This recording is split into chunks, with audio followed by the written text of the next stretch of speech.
Assalamualaikum warahmatullahi wabarakatuh.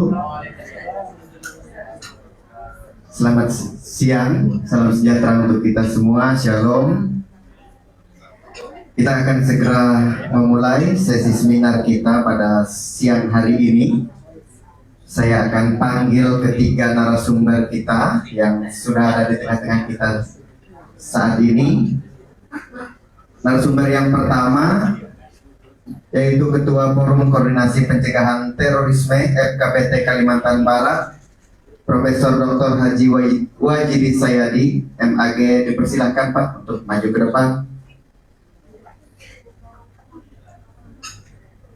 Kemudian narasumber yang kedua merupakan Dewan Penasehat FKPT, pernah menjadi Ketua FKPT pada tahun 2018-2020, Bapak Profesor Dr. Kamarullah SHMhum. Dipersilakan Pak.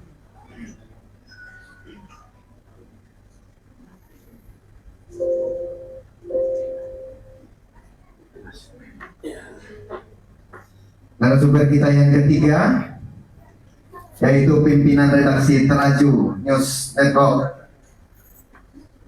merupakan mantan kepala bidang media pada tahun 2018-2020 juga, pada Bapak Nur Iskandar SPD. Dipersilakan Pak untuk maju ke depan.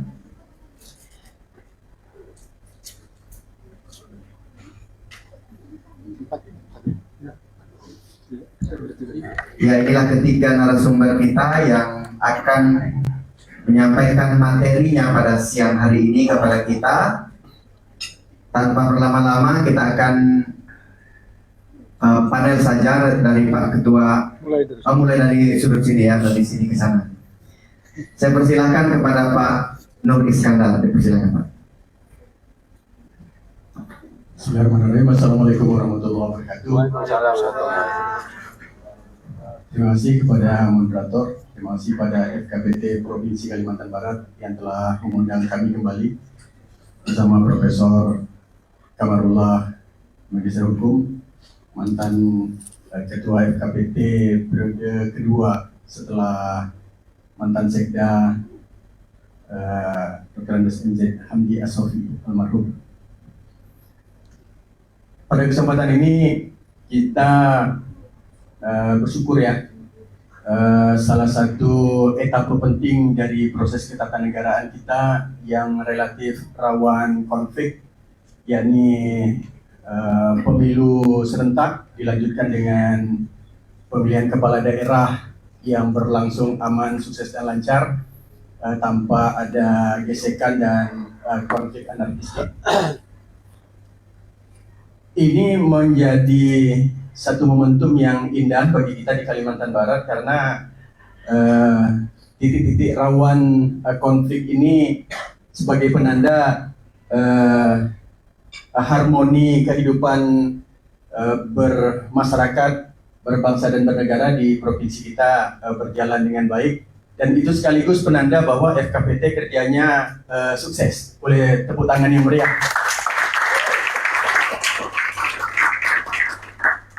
Dalam pengamatan saya di bidang media, FKPT Provinsi Kalimantan Barat ini kategori aktif untuk melakukan penetrasi anti terorisme, bagaimana melakukan antisipasi meningkatnya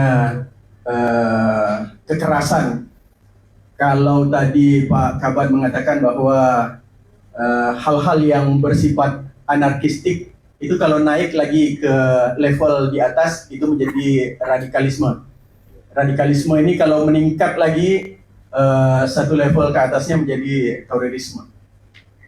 Dan program yang penetrasinya baik di masyarakat antara lain ada Bang Asik ya, Asik Bang, bermusik dan band, dan ini diikuti barangkali sebagian dari sekolah-sekolah. Antara lain saya lihat ada SMA Negeri 4, ada Bu Ai Marhayanti dengan siswa-siswinya yang sejak FKPT periode pertama sudah engage ya dengan FKPT dan punya prestasi-prestasi banyak di dunia perfilman, kemudian puisi, kemudian sastra, termasuk liputan-liputan yang itu sebagai salah satu indikator bahwa program FKPT itu penetrasinya bagus di tengah masyarakat. Kemudian kami lihat juga kalau tadi Pak Kesbang Pol mengatakan bahwa sasaran terorisme yang ada di Indonesia, memang terorisme ini sarangnya di terutama wilayah Jawa ya, kita lihat daerah Solo misalnya, kemudian Surabaya. Kalau tadi disebutkan ada bom Surabaya yang terjadi 6 tahun yang lalu melibatkan satu keluarga, ada anaknya yang di SMA aktif di Rohis, kerohanian Islam, kemudian satu keluarga tewas melakukan bom bunuh diri, itu terjadi di Jawa dan beberapa di wilayah Sumatera. Tapi untuk Kalimantan Barat kita tidak ada. Nah, karena sasaran terorisme ini menyasar tidak hanya laki-laki yang kategori ingin memperjuangkan sesuatu yang ingin dia laksanakan dengan cara meneror. Sasaran berikutnya kalau kita lihat data seperti dikatakan oleh Pak Kesbang Pol tadi adalah keluarga, bapak, ibu, anak. Nah, oleh karena itu kami di bidang media melihat FKPT Kalimantan Barat bersama FKPT secara nasional melakukan pendekatan penetrasi program agar bagaimana keluarga menjadi kuat. Ibu atau perempuan, ini ada bidang yang memang perempuan berdaya, perempuan jadi agen harmoni, perempuan menjadi agen keamanan. Begitu juga dengan remaja, berbasis di sekolah. Jadi sekolah yang harmoni, sekolah penjaga perdamaian, sekolah siaga, desa siaga, RT siaga, itu menjadi bagian dari kultur sel-sel pengamanan Indonesia yang alhamdulillah sejak 3 tahun terakhir ini, 6 tahun terakhir ini sejak peristiwa bom Surabaya itu secara kuantitatif terjadi penurunan. Dan kalau dulu FKPT di periode-periode pertama melakukan riset penelitian, apakah Kalimantan Barat ini rawan terhadap konflik yang bersifat radikalisme? Ternyata alhamdulillah hasilnya menunjukkan bahwa masyarakat Kalimantan Barat cinta damai. Boleh tepuk tangan dulu untuk kita semua. Misalnya seiring dengan itu ya, sebuah kearifan lokal dengan homeland masyarakat Dayak di bumi Kalimantan ini melahirkan satu salam yang kemudian membawa kesejukan juga, karena maknanya juga hampir sama dengan Assalamualaikum warahmatullahi wabarakatuh. Karena membawa kedamaian dan ketentraman, yakni adalah adil Kak Talino itu menegakkan keadilan. Karena terorisme itu pada awalnya terjadi karena ketidakadilan. Jadi kalau misalkan masyarakat Dayak adil, masyarakat Melayu adil, Tionghoa adil, dan suku yang ada di Kalimantan Barat ini menegakkan keadilan seperti kata adil Kak Talino Bacuromin Kak Serga Basingat Kak Jubat itu safety aman. Kalau aman, kreativitas muncul, pembangunan terawat, kemudian target-target kita adalah musuh bersama, yakni adalah kebodohan, kemiskinan, ketertinggalan, kemelaratan, dan itu tidak pandang suku dan agama. Saya ingin menyampaikan satu poin saja, karena banyak ada mungkin 5 atau 6 flyer, saya kira waktunya harus berbagi. Saya ingin sampaikan satu prinsip di dalam media yang sekarang ini, media cetak itu sudah tidak zamannya lagi. Jadi print out media, dia zamannya sudah tertinggal. Jangankan koran-koran cetak yang ada di daerah, yang di nasional pun sudah mengalami usia senja. Jadi kultur media melakukan liputan yang biasanya kumpul di dapur redaksi itu tidak lagi harus kumpul di dapur redaksi. Padahal dapur redaksi itu memberikan pendidikan multikulturalis. Di situ ada pekerja yang senior, junior, ada yang berbeda suku, bahkan ada yang cacat, yang invalid. Sehingga pola pikir orang di dapur redaksi itu sangat demokratik, sangat toleran. sayangnya dengan era digital ini kultur demokratik itu berubah dan orang mengejar kecepatan karena media online. Media online pun sekarang berkejaran secara atraktif bersama media sosial. Oleh karena itu kita melihat terjadi pergeseran konflik anarkistik atau radikalisme, terorisme itu berpindah dari platform visual tatap muka menjadi ke era digital. Nah, tetapi kita melihat masing-masing itu ada plus minusnya. Kalau rekrutmen teroris itu bisa dilakukan secara online melalui media sosial, tetapi anti serumnya juga bisa dilakukan melalui media sosial. Artinya kalau misalkan kita ingin daerah kita sekarang ini aman, Kalimantan Barat, walaupun ini kita kan berbatasan langsung dengan Malaysia ya, kita berbatasan laut dengan Laut Cina Selatan di wilayah utara. Tentunya sel-sel terorisme yang masih bertumbuh, benih-benihnya ada, yang mana kalau situasi kondusif dia akan muncul. Tapi kita akan menekan jangan sampai situasi kondusif itu menyeruak ke permukaan. Sehingga jangan sampai terjadi ada bom bunuh diri terjadi di Kalimantan Barat. Sejauh ini sepanjang sejarah belum ada bom bunuh diri terjadi di Kalimantan Barat dan kita tidak mau itu terjadi. Nah, oleh karena itu Kalimantan Barat kita perlu jaga bersama melalui era digital sekarang. Caranya dengan menghidupkan early warning system.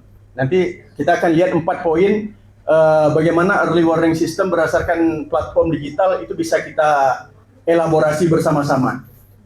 Untuk mengantisipasi jangan sampai benih-benih intoleran, kemudian radikalisme, terorisme itu terjadi di Kalimantan Barat. Karena Kalimantan Barat berdasarkan hasil riset kita di FKPT periode-periode awal adalah daerah yang merupakan garis merah pelintasan terorisme. Karena pernah tercatat aktor intelektual dari bom Bali tahun 2002 itu adalah Dr. Azhari perakit bom, pemikir bom yang luar biasa, dan itu menyebabkan Bali hancur lebur, luluh lantak, dan ratusan orang meninggal dunia. Itu pernah stay di kota Pontianak.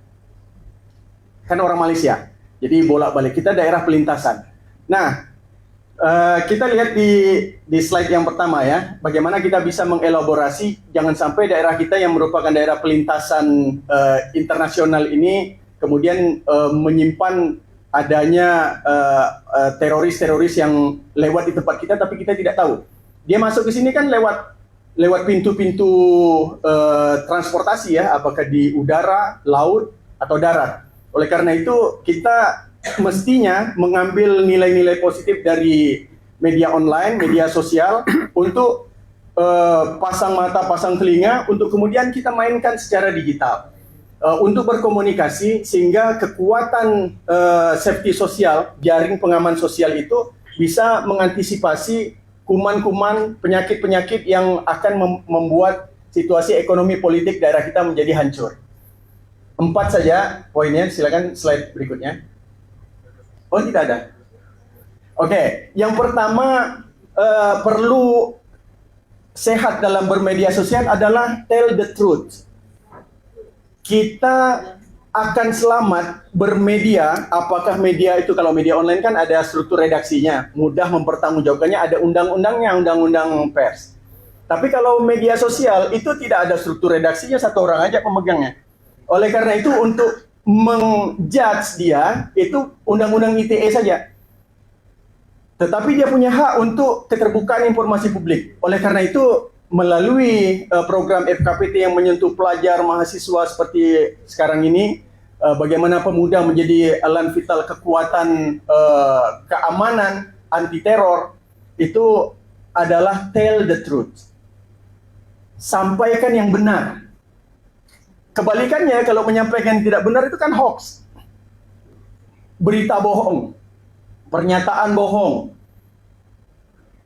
Kebohongan-kebohongan inilah yang menyebabkan situasi menjadi negatif. Tapi kalau kita menyampaikan sesuatu yang benar, benar itu ada datanya, ada faktanya, apalagi dia berada di lapangan, itu justru dia menjadi agen kedamaian. Misalnya terjadi huru-hara di perempatan Tol Kapuas, misalnya. Ada kekerasan terjadi di sana. Orang akan tanya dengan wartawan di lapangan, betul gak nih orang bawa bidas? Betul ke orang bawa mandau? Betul ke orang ini udah berbunuh nih? Nah, kita yang berada di lapangan, ini buktinya nih, aman nih, transportasi berjalan. Nah, gitu. Jadi, yang hadir di sini, kalau misalkan memanfaatkan media tell the truth, menyampaikan yang benar, itu akan mereduksi. Ingat peristiwa ulama yang diundang ke Sintang, kemudian ditolak, kemudian aksi demo besar-besaran di kota Pontianak, mereka apel besar di halaman Masjid Mujahidin, kemudian kelompok masyarakat Dayak juga demo besar-besaran, kumpul di Rumah Radang. Nah, kami di media itu kirim satu di Rumah Radang, satu kirim di Mujahidin, satu ikut dengan Polda. Jadi masyarakat kita Kalimantan Barat yang ada di Jakarta tanya, betul gak nih udah ketemu di jalan? Karena ada mereka yang memprovokasi keadaan. Di Jawa Timur tempatnya, menggoreng peristiwa-peristiwa di kota Pontianak untuk bikin situasi Pontianak chaos. Dia bikin hoax, seolah-olah ada pagar gedung pemerintah yang sudah dirobohkan oleh massa. Kemudian ada mandau yang sudah berdarah. Begitu juga dengan bidas masyarakat di Tanjung Raya. Kita bilang ini tidak ada gambar bangunan seperti ini di kota Pontianak. Dan kita para wartawan yang berada di lapangan itu menjadi agen pembawa kedamaian dengan tell the truth. Nah, saya bersemangat untuk melatih jurnalisme di tingkat SMA karena semakin banyak siswa SMA yang ngerti ilmu jurnalistik, dia bisa pakai untuk media sosialnya tell the truth. Menyampaikan yang benar, dan semakin banyak tempat orang verifikasi, benarkah di Pontianak Selatan, Pontianak Barat, Pontianak Timur, atau mungkin di Sanggau, di mana-mana terjadi peristiwa ini, ada saksi-saksi di lapangan yang dengan cara liputan yang betul. Nah, itu akan menenteramkan. Kalau orang tentram, ini kan kalau terjadi peristiwa kriminal sedikit saja, misalkan di kota Pontianak, Gajah Mada cepat tutup. Kalau Gajah Mada tutup, Pasar Parit Besar tutup, garam tak sampai Kapuas Hulu. Kalau garam tak sampai Kapuas Hulu, bihu mata tak makan gaham. Baik, jadi kita perlu tell the truth ya. Kemudian yang kedua, minimize harm. Apapun yang mau di-upload, apapun yang mau di-expose, platformnya mau Instagram, mau YouTube, mau TikTok, kalau dia menyampaikan sesuatu yang benar, kemudian minimize harm, sesuatu yang merugikan diminimalisir seminimal mungkin. Ini udah cocok belum ya? Ini bahasanya udah bagus belum ya? Ini gambarnya udah etis belum ya?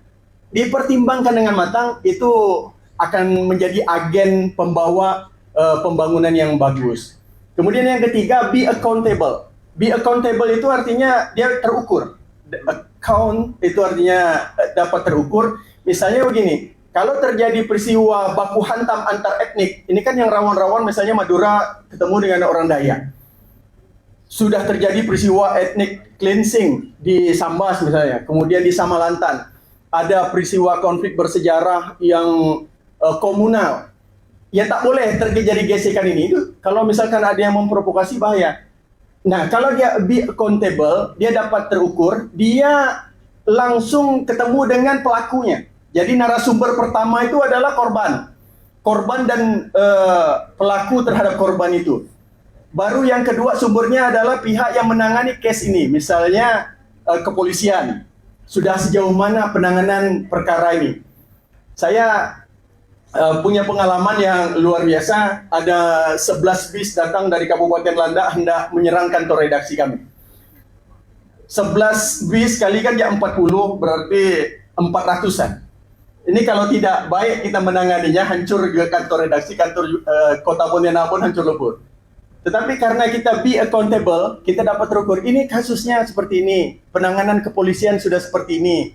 Semua tokoh etnik kita minta bicara, menjelaskan, oh ini tidak benar. Dan alhamdulillah sampai sekarang kita lihat ada peristiwa kriminal yang eskalasinya kalau tidak ditangani dengan benar, pemberitaan tidak betul, narasumber yang dihubungi tidak qualified, tidak be accountable, itu bisa terjadi prahara etnik. Ada barusan terjadi di Siantan, ada terjadi barusan di Sungai Ambawang dalam masa-masa pesta pilkada kemarin. Dan alhamdulillah kita di Kalimantan Barat kohesi sosialnya melalui FKPT, melalui Kesbangpol, melalui Forum Pembauran Kebangsaan, melalui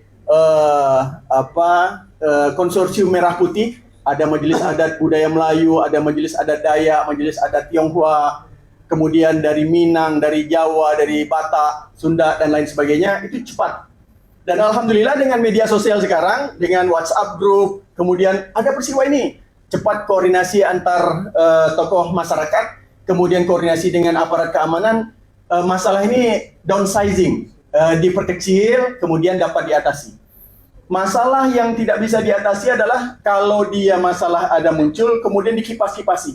Ada provokator yang mau ambil keuntungan di tempat yang kotor, kata Iwan Baras.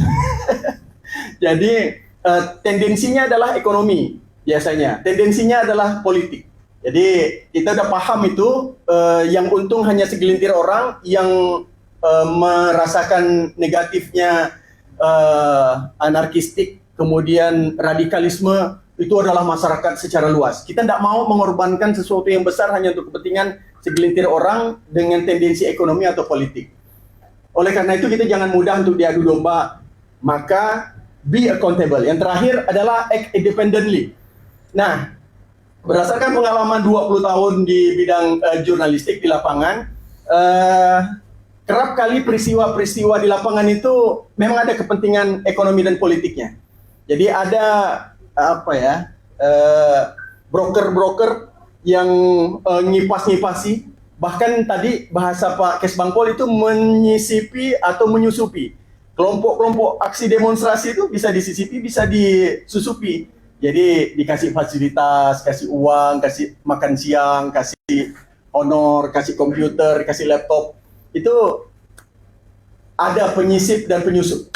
Dan kemudian ketika aksi massa bergerak, itu korban satu mahasiswa dari Politeknik Negeri Pontianak, namanya Ali Akbar, itu ikut aksi demonstrasi dulu, mosi tidak percaya terhadap Bapak Gubernur Aspar Aswin, peristiwa reformasi ya, tahun 98, menyusul aksi reformasi.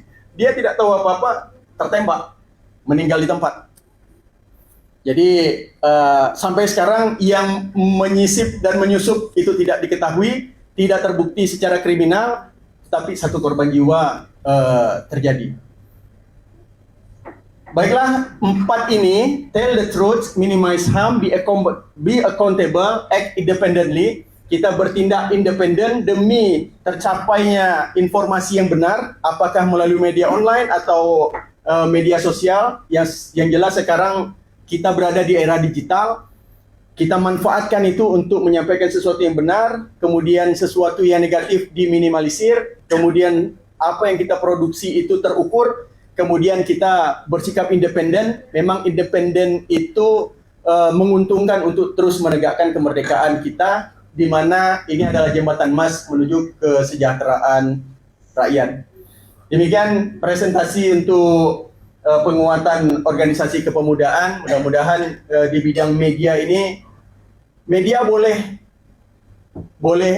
senja ya, misalkan media cetak senja, tapi media online itu saatnya untuk bertumbuh dan memberikan perannya. Salah satunya adalah anti teroris. Terima kasih. Saya kembalikan ke moderator. Assalamualaikum warahmatullahi wabarakatuh. Tepuk tangan untuk Pak Nur Iskandar, presentasi yang luar biasa. Selanjutnya kepada Bapak Profesor Dr. Kamarullah SH Jemhum, dipersilakan.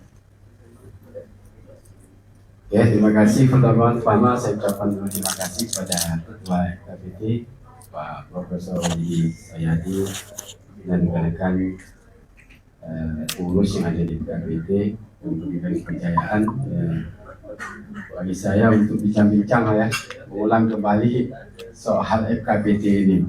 Ya. Benar udah lama juga saya ini meninggalkan dunia kekerasan ini, dunia ancaman ini ya. Tapi ya alhamdulillah kita dipertemukan kembali pada siang hari ini dalam rangka Ya, kita bincang-bincang siang berkaitan dengan radikalisme dan terorisme ini dalam kaitannya peranan pemuda ya, sebagai agen perdamaian. Baik, sebelumnya saya barangkali sebagai latar belakang mau bicara dulu tentang eksistensi sebuah negara kita ini. Yang saya hormati mungkin hadir Bapak Ibu Guru, yang saya hormati kemudian para mahasiswa, mungkin ada para pelajar yang saya cintai. Bahwa sesungguhnya keberadaan negara kita ini, Republik Indonesia ini merupakan hasil perjuangan, ya, hasil perjuangan darah dan air mata. Darah dan air mata oleh para pendiri negara, ya, the founding father pada waktu itu dikatakan, ya termasuklah perjuangan ketika kita mempertahankan kemerdekaan ya, oleh para generasi muda, ya, pendidik, ya, pelajar, tak peduli antara pendidikan formal, pendidikan yang non formal, madrasah dan lain sebagainya, ya, sehingga membentuk kesatuan-kesatuan dalam rangka tetap mempertahankan eksistensi sebagai negara kesatuan. Ada Yong Japa, Yong Madura, ya, Yong Ambon, Yong Celebes dan lain sebagainya itu. Yong Kalimantan juga. Ini menunjukkan betapa komponen semua bangsa kita ini membentuk sebuah satu kesatuan dengan tujuan yang sama, yaitu bagaimana menjadi sebuah negara yang merdeka, menjadi negara yang bebas dari belenggu penjajahan. Oleh karena itu, beberapa kali agresi-agresi penjajah, ya, untuk kembali mengulang untuk menjajah, ya, negara kita akhirnya juga angkat kaki. Karena apa tadi? Karena rasa cinta tanah air itu, rasa persatuan kesatuan sebagai bangsa itu tertanam seluruh komponen anak bangsa itu. Nah, tentu setelah kita merdeka ini, kan tentulah perjalanan untuk mengisi kemerdekaan ini juga harus dipupuk, dimulai, ya, diawali dengan rasa cinta kebangsaan, rasa cinta tanah air itu, ya, kebersamaan itu. Semua komponen bangsa ini bersatu dalam rangka bekerja sama, ya, untuk mencapai sebuah cita-cita dan tujuan dari sebuah negara itu. Nah, ketika kita merdeka, menjadi suatu persoalan bagi pendiri-pendiri negara kita. Bagaimana kita bangsa yang heterogen ini bisa diakomodir sebagai sebuah negara yang merdeka. Maka lahirlah pemikir-pemikir kita pada waktu itu. Apa sebenarnya yang dasar, ya, pandangan daripada hidup bangsa kita ini? Maka lahirlah Pancasila itu sebagai dasar negara.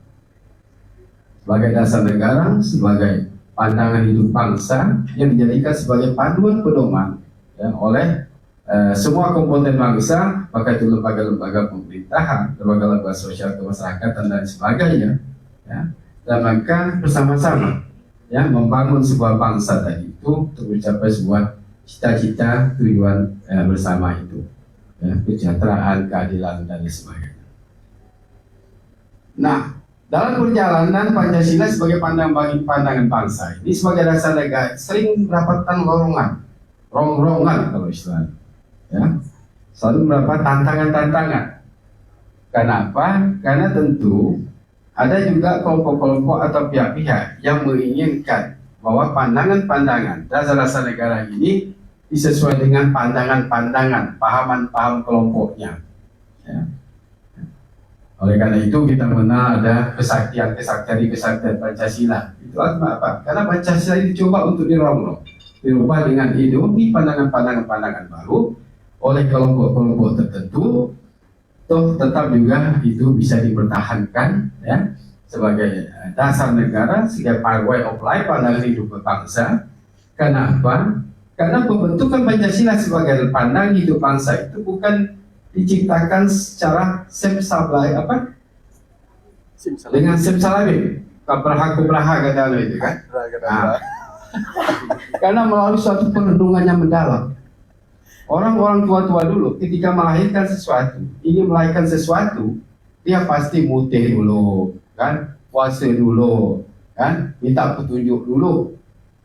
Nah, dan oleh karena itulah maka apa yang dihasilkan, apa yang ditimbulkan dijadikan sebagai Pancasila sebagai dasar negara itu ya tepat untuk jadikan sebagai panduan dalam kehidupan berbangsa kita dengan heterogen ini. Nah, oleh karena itu Pancasila itu selalu ada di bawahnya Bhinneka Tunggal Ika. Adakah tulisan itu? Apa artinya itu? Bhinneka Tunggal Ika itu? Hah?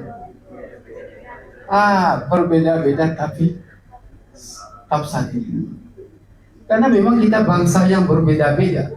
Bangsa dengan keberadaan kulit, warna kulit, suku, bangsa, dan lain sebagainya. Tetapi kita dalam konteks negara kesatuan Republik Indonesia. Nah, inilah sebenarnya saudara sekalian, benih-benih tadi timbulnya semacam satu paham-paham radikal itu. Yang diawali dengan merongrong Pancasila sebagai pandangan hidup bangsa tadi, sebagai dasar negara kita dijadikan sebagai panduan dalam rangka penegakan pemerintahan ini. Dirongrong, maka kita mengenal ada kelompok Jemaah Islamiyah, ya, yang dipimpin oleh Abdullah Sungkar, gitu. Abdullah Sungkar, kemudian Basir, ya, dan lain sebagainya. Itu merupakan kelompok-kelompok dalam rangka upaya tadi bagaimana berupa suatu pandangan bangsa tadi dengan suatu paham-paham atau nilai-nilai ideologi yang dianut. Inilah sebenarnya benih radikalisme itu.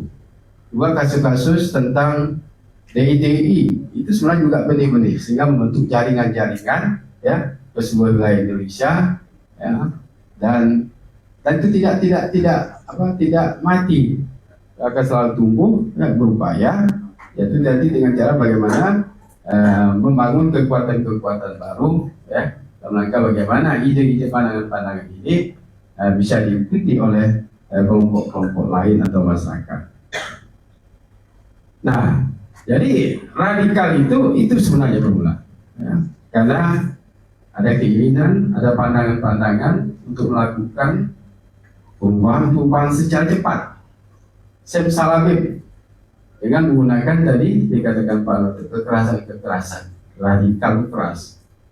Ketika radikal itu keras diwujudkan dalam bentuk action, teror, ancam itu akan menghasilkan korban, kerusakan. Nah, itulah mengarah kepada terorisme itu. Nah, fenomena radikal dan fenomena terorisme inilah sebenarnya menjadi perhatian pemerintah pada saat sekarang. Oleh karena itu ada beberapa langkah yang dilakukan pemerintah. Misalnya tadi salah satunya literasi digital tadi yang dikatakan oleh Pak Isnur Iskandar itu melalui media-media sosial. Kemudian ada juga langkah-langkah kalau dalam BNPT itu ada disebut dengan deradikalisasi, ya, deradikalisasi dan sosialisasi tentang radikalisme dan terorisme itu, terutama diarahkan kepada generasi muda ini. Generasi muda ini difokuskan kepada generasi muda. Karena apa? Karena generasi muda ini atau kelompok milenium ini, ya, dia punya agen-agen mudah, ya, mudah untuk menyebarluaskan sesuatu ide, gagasan, pemikiran atau pandangan-pandangannya kepada kelompok-kelompoknya. Oleh karena itu pengaruh radikalisme bagi generasi muda itu sangat besar sekali. Bayangkan ketika, ya, pengaruh radikalisme sudah masuk kepada satu orang pemuda, kemudian pemuda itu dapat membawa perkembangan kepada 10 orang. Bayangkan, itu akan terjadi apa pertumbuhan perkembangan paham radikal itu, ya. Meskipun paham radikal itu tidak akan teroris, tapi benih-benih teroris itu berasal dari radikal itu.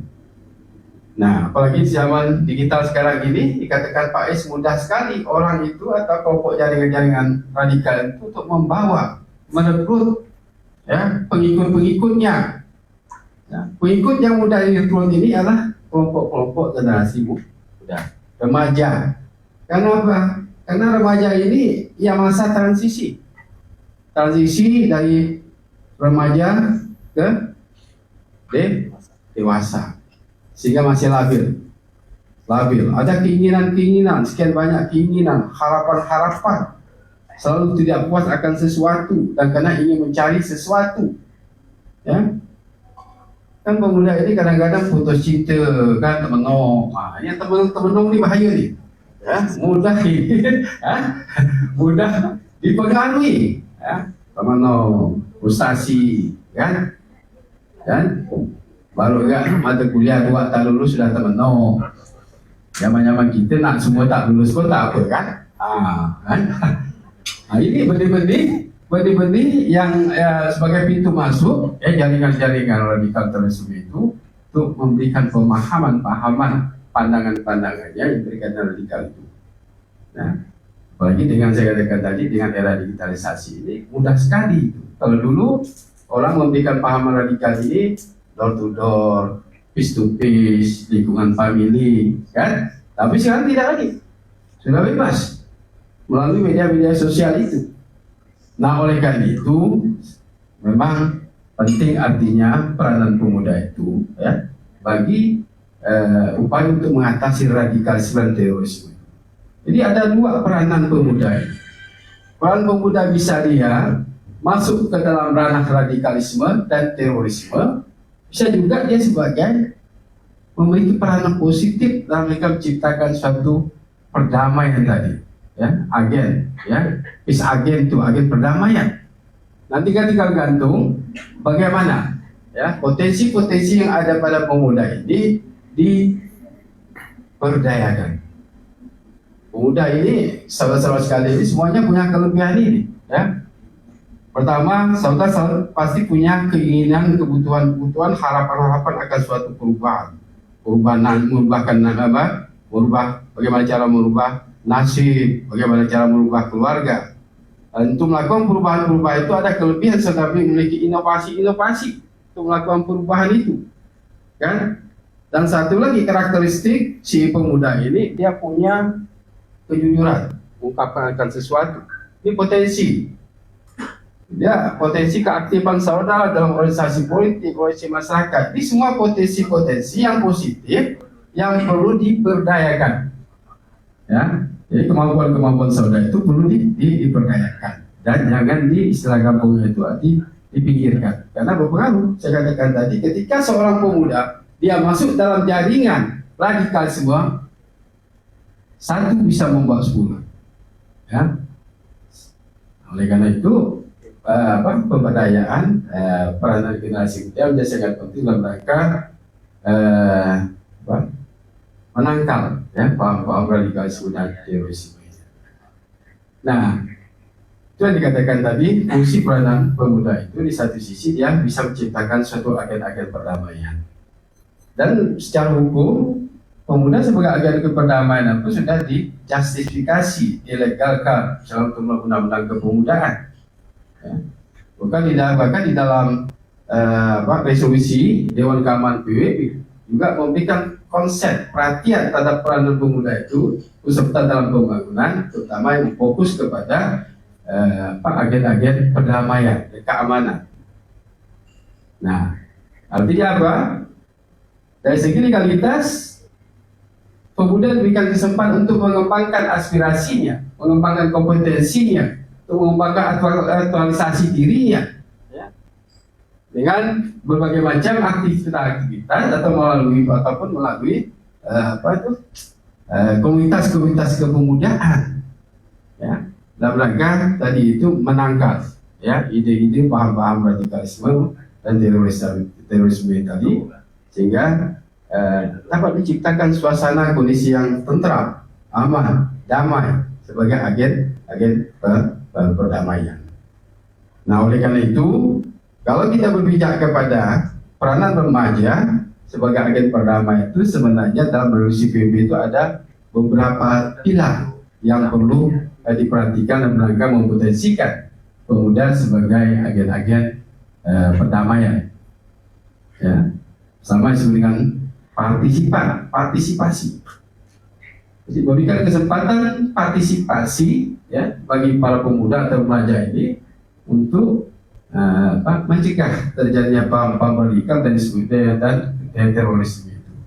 Caranya bagaimana? Itu bisa diwujudkan dalam bentuk komunitas-komunitas kepemudaan yang konsen terhadap perdamaian. Nah, tentu dalam hal ini di satu sisi pemerintah juga akan memberikan lingkungan-lingkungan, ya, suasana lingkungan yang mana pemuda diberi peran untuk berpartisipasi dalam rangka menciptakan sebagai agen-agen perdamaian tadi.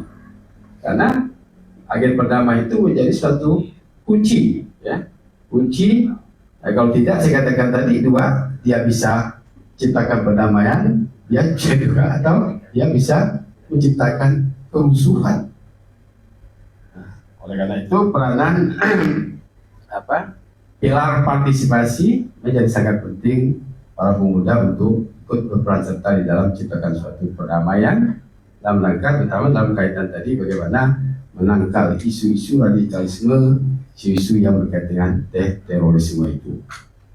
Nah kemudian kedua disebut dengan melalui perlindungan. Perlindungan dimasukkan di sini artinya karena pemangku sebagai agen perdamaian ini memang perlu dilindungi karena menghadap soal-soal ajaran radikal ini, terorisme ini memang perlu ada perlindungan. Perlindungan itu dari sisi ada norma yang memberikan justifikasi terhadap peran pemuda tadi. Kemudian di satu sisi tentu pemerintah juga ikut bertanggung jawab dalam rangka memberikan perlindungan bagi pemangku-pemangku yang konsen terhadap sebagai agen-agen perdamaian tadi dalam kaitan dengan aktivitas paham radikalisme dan terorisme itu. Ya.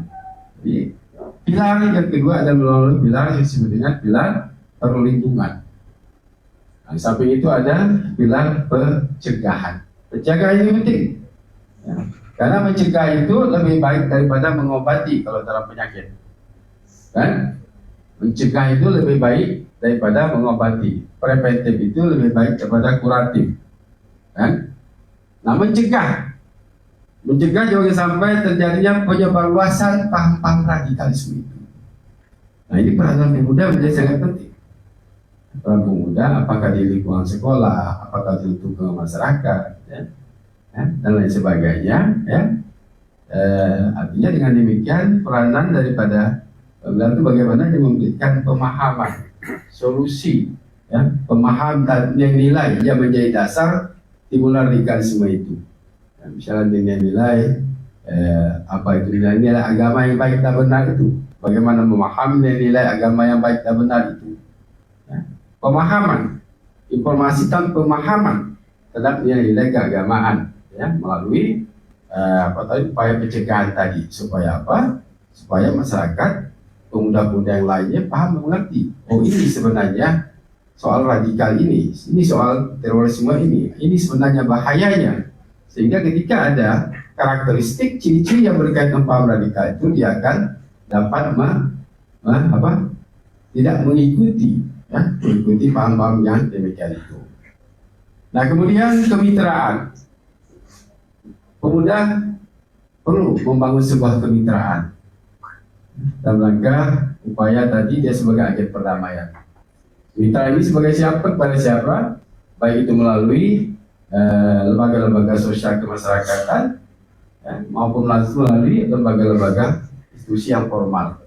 Membangun kemitraan dalam rangka mewujudkan sebuah ide-ide pemikiran yang diimplementasikan dalam bentuk aktivitas, kegiatan-kegiatan yang mengarah kepada upaya mencegah terhadap bahaya atau pandangan-pandangan radikal dan terorisme tadi. Nah, kemudian pilar yang selanjutnya adalah integritas, menyatukan. Nah, penyatuan ini dimasukkan di sini ini. Peranan daripada remaja, ya, bagaimana menyatukan bagi pelaku-pelaku atau yang sudah terkooptasi paham-paham radikal.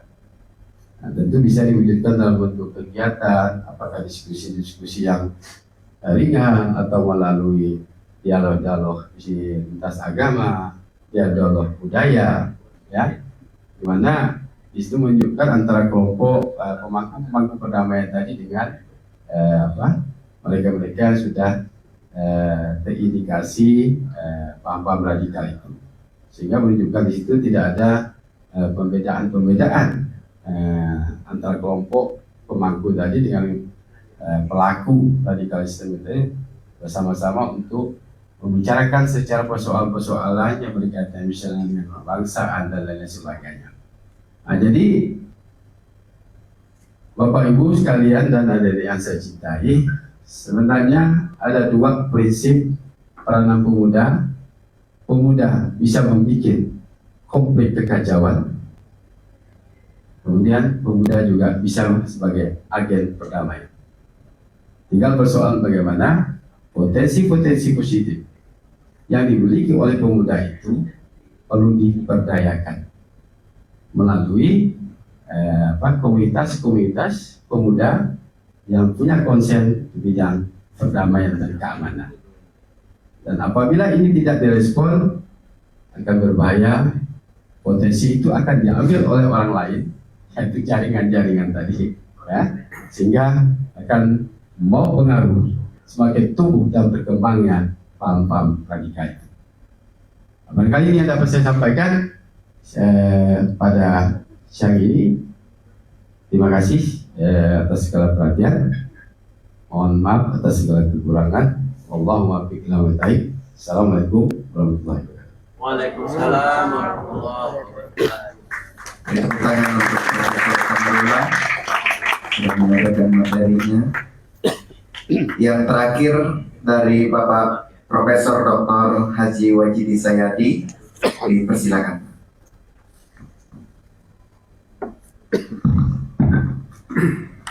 Baik, terima kasih sahabat saya Pak Darwis. Assalamualaikum warahmatullahi wabarakatuh. Selamat siang menjelang sore dan salam sejahtera, salam damai untuk kita semua. Yang saya hormati di rekan saya Profesor Dr. Haji Kamrullah selaku narasumber dan juga beliau ini Ketua KPT. Ya, saya hanya pelanjutnya saja. Samping saya juga Bang Haji Nur Iskandar, beliau jurnalis senior di Kalimantan Barat, juga pengurus FKPT sejak awal, sejak awal berdirinya. Jadi kami ini reuni, ya reuni. Masing-masing bidang berbeda-beda, tapi kita dipersatukan dalam satu kepentingan, yaitu menjaga kebangsaan Indonesia. Juga tadi saya sudah sampaikan rekan dan sahabat saya moderator yang luar biasa mendampingi kita, Bang Darwis. Rekan-rekan pengurus KPT ada Mbak Dr. Yusriani, calon insyaallah dalam waktu yang tidak lama, beliau juga profesor sekaligus juga ketua FKPT. Jadi ada FKPT yang lalu, ketua FKPT yang sekarang, dan ketua FKPT akan datang. Ini luar biasa ini. Ini contoh tentang suksesi damai dan kaderisasi. Ada sekalian pesertaan pada acara kita pagi, siang, dan jelang sore ini yang saya hormati, saya banggakan. Terima kasih atas partisipasinya, kebersamaan untuk kita membincangkan tentang bagaimana merawat keragaman. Saya ingin memulai sedikit cerita pengalaman saya. Dulu ada kesempatan kami diundang oleh Presiden Jokowi di Istana Negara. Kebetulan pada saat itu, satu hari sebelumnya, beliau menerima salah seorang kepala negara berasal dari Timur Tengah. Dia cerita, kenapa Presiden Afghanistan datang ke Indonesia khusus belajar mengelola keragaman. Karena Indonesia ini negaranya sangat luas, lebih 17.000 pulau. Di Timur Tengah ada namanya Liga Arab, negaranya itu sekitar 21 negara, tapi berada dalam satu Eropa. Kalau digabung dari 7 sampai 10 itu masih kita lebih besar, belum lagi penduduknya. yang hari ini sudah sekitar 282 sampai 285 juta. Sukunya kita Indonesia ini 1.300, luar biasa. Belum bahasa sekitar 5 sampai 600 bahasa. Ini sampai detik ini masih bisa dipelihara. Nah, inilah negara lain yang misalnya Afghanistan. Afghanistan itu sukunya cuma 7 sampai 8 suku. Tapi mereka berperang antar saudara sudah hampir 40 tahun. Tidak tuntas. Gitu. Sementara dari segi sumber daya alamnya itu luar biasa sebenarnya. Tapi sumber daya alam itu belum bisa dikelola dengan baik karena ada halangan, yaitu adanya perang konflik antar mereka bersaudara. Dan di sana agama, nah ada macam kita itu banyak. Di sana cuma agama apa aja ya, Muslim. Itu. Nah mereka itulah datang ke sini belajar. Nah kalau orang lain datang belajar ke kita, lalu kita sendiri yang kurang waspada dan hati-hati untuk memelihara keragaman ini, maka potensi munculnya permasalahan sebagaimana yang dialami oleh negara lain itu tidak tertutup kemungkinan bisa terjadi. Maka kita sebagai seorang pelajar dan pemuda, di tangan kita lah ini sekitar 20, 30 tahun dan 40 tahun ke depan kebijakan itu ada di tangan kita. Maka inilah pentingnya ini. Kenapa? Karena salah satu permasalahan yang bisa merobek dan merontokkan tentang harmonisasi yang sudah berjalan ini sejak dari ratusan tahun nenek moyang kita, itu adalah paham radikalisme. Radikalisme ini bukan hanya semata-mata pada persoalan kekerasan. Kekerasan itu bisa terjadi karena kriminal murni.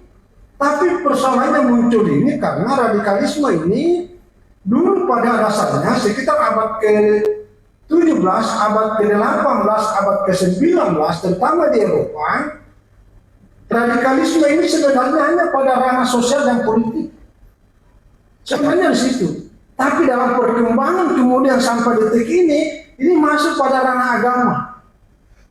Belum lagi masalah agama masuk juga masalah suku. Inilah yang kemudian menjadi serba kompleks. Itu. Makanya ada seorang pakar intelijen namanya Wawan Purwanto. Dia Wawan Purwanto itu menulis sebuah buku, terorisme adalah ancaman yang tidak pernah berakhir. Nah, akarnya, embrionya terorisme ini adalah radikalisme. Jadi kalau pada tataran sosial dan politik itu bisa terjadi, ada mengkudeta sebagai ketua tidak melalui secara konstitusional, itulah radikalisme. Tapi ketika wilayah agama masuk dengan ideologi agama dibawa masuk, akhirnya menjadi kemudian bermasalah. Apalagi yang dibumbulai dengan istilah suku, etnis dan segala macam. Nah inilah dua istilah ini antara agama, suku, etnis inilah yang sangat sensitif yang dijadikan patron oleh kelompok-kelompok yang tidak senang melihat kita senang. Jadi mereka tidak senang melihat kita senang. Dulu saya juga ingat pengalaman namanya Ali Fauzi, itu seringkali kita bawa ke sini. Ali Fauzi ini kader yang belakangan muncul setelah Dr. Azhari. Dia Ali Fauzi, Ali Gupran, Ali Imran, itu teman-temannya semua tuh Imam Samudra yang terlibat langsung di bom Bali 13 Oktober 2002 itu terlibat langsung di Afghanistan sampai di Poso, lama juga di Ambon, tertangkap di Filipina. Apa pesannya Ali Fauzi?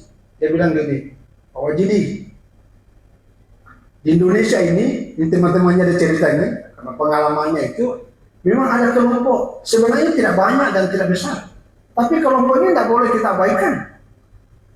Dia memang bisa eksis kalau ada kekacauan. Jadi dia memang sengaja menciptakan dengan segala macam cara supaya ada kekacauan. Karena begitu kacau, dia bisa eksis. Kalau tidak ada kekacauan, aman, tenang, nyaman, dia tidak eksis karena tidak dihitung. Maka pesannya adalah jaga kekompakan dari semua komponen warga bangsa ini. Itu salah satunya. Maka keberadaan kita, apapun latar belakang suku agamanya, tetap satu sebagai anak bangsa. Itulah menjadi kata kunci buat kita dalam rangka kenapa acara ini ya tidak ada bosan-bosannya kita membincang dan kita saling share untuk berbagi karena kepentingan kita sama, yaitu menjaga ya, keragaman Indonesia. Tadi juga Pak Kepala Badan Kesbangpol pun juga sama ceritanya tentang ya Indonesia ini kalau bukan kita menjaganya, itu siapa lagi? Apalagi kalau kita bandingkan negara-negara di beberapa tempat, waduh, Indonesia ini lah paling nyaman. Apalagi kalau orang sudah biasa pernah injak negara-negara lain, saya contohkan misalnya, saya ada pengalaman kalau di Timur Tengah itu kan jarang kita lihat pohon-pohonan tuh, yang ada panas. Kita jalan dari Israel, dari Palestina, dari kota Yerusalem sampai perbatasan itu hampir setengah malam. Dari situ kita sampai ke Kairo Masjid, itu hanya padang pasir. Nah, macam kita nih, Kalimantan dulu, Usman Jafar, kami temani itu, jalan sampai ke ini, semuanya itu daun. Asik. Di kiri kanan ada sungai, itu luar biasa. Orang kalau pernah di Timur Tengah lalu lihat Kalimantan Barat ini, itu luar biasa kagetnya dan nikmatnya, luar biasa. Belum lagi masalah cuaca. Kalau tiba waktunya panas-panas, tiba waktunya dingin-dingin. Ada pengalaman juga di Kairo kalau lagi dinginnya itu, ini darah sampai keluar dari hidung. Apa namanya itu? Mimisan. Luar biasa. Ada juga pengalaman kami kemarin di Washington, itu ada kampung, ada perbatasan Meksiko itu, namanya Michigan itu, itu 4 sampai 6 minus derajat. Itu tidak mampu kita, tidak mampu. Jadi Indonesia ini adalah negara yang tetap kita rindukan, Nah, jadi dengan pengalaman seperti ini, maka kita adalah sangat berdosa besar kalau tidak mensyukuri tentang Indonesia. Maka itulah yang mendorong kita, kenapa kita membincangkan radikalisme. Satu. Yang kedua, nah di dalam mengatasi tentang paham radikalisme ini, kami di FKPT sebagai panjangan tangan dari BNPT, ya dalam rangka itu tadi, itu menjaga, terutama komponen bagi para pemuda. Di Kalbar ini FKPT berdiri sejak tahun 2013, jadi sudah 11 tahun, dengan 5 bidang agama, sosial, dan budaya. Ini biasanya kita berkumpul ini sama tokoh lintas agama dan lintas tokoh budaya dan seniman. Yang kedua ada bidang pendidikan dan pemuda. Inilah bidang komandannya ini, Pak Darwis. Ini kan banyak yang sering ikut sini ya. Ada podcast, ada Asik Bank, ada dulu menulis itu film-film pendek. Nah, film pendek ini luar biasa juga karena membangun keragaman. Di situ ada dari Immanuel, di situ ada dari madrasah, di situ ada dari berbagai asal sekolah. Itu dulu dalam satu meja membuat sebuah film itu tujuannya itu menjadi pokok. Jadi ketika tujuannya satu, seluruh keragaman yang ada itu lebur dalam satu kepentingan. Nah, itulah gambaran kita Indonesia. Demi utuhnya Indonesia ini, NKRI, nah keragaman ini itu lebur. Itulah namanya wawasan kebangsaan. Nah, itu kita wujudkan dalam bentuk kegiatan. Siapa mengadakan FKPT? Sebagai kepanjangan tangan dari BNPT. Begitu juga bidang pemberdayaan perempuan dan anak. Nah, ini juga tiap tahun. Ya, bidang media, ini bosnya ini. Beliau dulu, Bang Haji Doris dulu, beliau sekarang Pak Gusti. Nah, itu udah. Kemudian ada pengkajian penelitian. Nah, ada satu menarik, kajian dan penelitian kita kan tiap tahun. Kalau dulu itu kan hasilnya adalah kearifan lokal adalah bagian yang tidak terpisahkan dalam rangka menangkal paham radikal.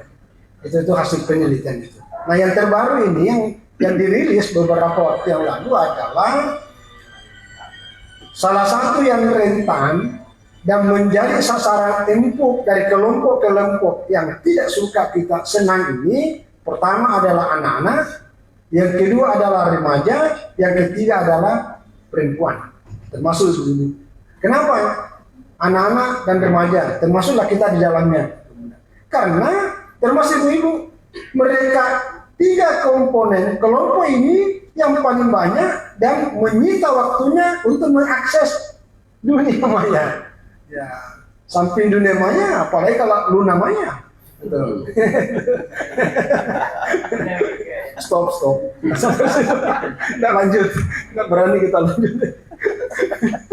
Ya, jadi, nah hasil penelitian itu yang kemudian mendorong BNPT, ya sasaran utamanya ini supaya kita terpapar. Ya, jadi bukan berarti kenapa kegiatan FKPT ini selalu bicara radikal. Memangnya di Kalimantan Barat ada radikal? Bukan seperti itu. Tapi ini menjaga keterpaparan. Saya juga pengalaman beberapa yang lalu. Kami di Sanggau. Waktu itu saya juga ketua KPT dan Sanggau. Kita bicara tentang ini. Lalu ada orang tua berdiri. Ya semacam korupsi lah gitu ya. Apa dia bilang? Pak, apa bicara begitu tuh? Kami ini umurnya sudah sekian 40 tahun lebih, saya aktif dalam dunia seperti mana itu? Cuma cerita doang. Begitu saya pulang ke Pontianak, tiba-tiba terjadi serangan bom di dekat ini Sarinah, di Jalan Tamrin. Nah di Jalan Tamrin itu waktu itu Pak Tito Karnavian jadi Kapolda Metro. Itu tembak menembak sampai sementara tembak menembak itu ada penjual bakso, malah dia selfie di situ. Itu luar biasa. Ada hal yang menarik. Jadi korbannya itu yang tersangka dan terduga dan tersangka teroris itu yang meninggal, malah menyebar videonya, itu menyebar fotonya dalam dunia media itu dia kelihatan seperti sedang senyum dan dia digambarkan inilah mujahid, pejuang-pejuang yang meninggal dalam keadaan senyum di jalan Allah. Jadi matinya di jalan Allah dalam keadaan senyum. Mana ada senyum kalau sudah ditembak begitu? Tapi itu dari rekayasa tadi itu. Jadi pengaruhnya sangat besar. Dan itu mendorong orang bahwa mereka tidak salah. Dan itu buktinya mereka meninggal dalam keadaan senyum dan meninggalnya di jalan Allah. Padahal meninggal di jalan Tamrin. Itu keliru itu. Iya, ditulis itu meninggal di jalan Allah, padahal meninggal di jalan Tamrin. Itu. Nah, tapi itu pemberitaannya itu sangat berpengaruh. Jadi mereka tidak percaya ketika cerita seperti itu, ternyata kemudian tidak akan muncul. Dan itu sudah sangat banyak. Dan ada hal yang menarik, ada sekalian, dari ratusan ini, apalagi tiap tahun, tidak usah saya sebutkan ya. Jadi tiap tahun ini kan sebenarnya ini 1, 2, 3 tahun, 4, 5 tahun terakhir ini kan hampir tidak ada serangan sekarang. Tapi bukan berarti tidak jalan. Itu tiarap. Dan dalam hampir setiap bulan, 2 bulan, 3 bulan, tetap aja ada penggerebekan dan ada penangkapan. Karena sekarang ini Densus 88, karena sudah ada undang-undang 2018, itu bisa menangkap. Yang penting alat buktinya sudah dianggap cukup. Kalau dulu nggak boleh. Nanti setelah meledak, ada orang tergeletak, ada korban, baru bisa bertindak. Kalau bertindak sebelum ada itu, bisa kena HAM. Itu masalahnya. Tapi sekarang sudah mulai banyak. Jadi tentang kewaspadaan itu menjadi sesuatu yang perlu kita kedepankan termasuk lagi. Apa yang harus kita lakukan? Satu, ada namanya vaksin kebangsaan. Karena vaksin kebangsaan inilah yang mempersatukan kita dari seluruh latar belakang yang ada, baik karena latar belakang agama yang berbeda, suku yang berbeda, pendidikan yang berbeda, ekonomi yang berbeda, termasuk latar belakang pilihan politik yang berbeda. Tapi ketika bicara tentang Indonesia, kita satu. Bagaimana vaksinnya? Inilah yang kami di KPT jadi patron. Satu, transformasi wawasan kebangsaan. Jadi selalu mengedepankan itu, selalu kedepankan. Sama yang tadi di kuesioner yang disampaikan tadi Pak Manto. Karena kalau tidak ada rasa kebangsaan yang kita kedepankan, wah, kita susah hidup. Apalagi di Kalbar. Kalbar ini miniaturnya Indonesia dengan segala macam keragamannya. Gitu. Yang kedua adalah revitalisasi nilai-nilai Pancasila. Pancasila ini sungguh sangat luar biasa. Saya tak bisa bayangkan bagaimana orang-orang pendiri negara ini tahun 1945 bahkan sebelumnya sudah bisa merumuskan dengan kata dan kalimat yang sangat bijak, bisa meredam dan memperekat semua ketajaman dari berbagai wilayah timur, wilayah barat, wilayah tengah dengan segala macam keragamannya, itu bisa dipersatukan dengan 5 sila dalam Pancasila. Itu luar biasa. Apalagi kalau dilihat dari aspek agama, itu luar biasa. Saya sendiri pernah baca itu dan merenungkan gimana kehebatannya orang dulu ini ya. Apa yang dipikirkan sampai bisa merumuskan kalimat yang seperti itu. Itu luar biasa benar. Maka cuma problemnya hari ini, sila-sila Pancasila tidak hanya sekedar dihafal dan dideklarasikan, tapi revitalisasi itu. Nilai-nilai Pancasila itulah diinternalisasi dalam diri kader anak bangsa ini, terutama di kalangan pemuda.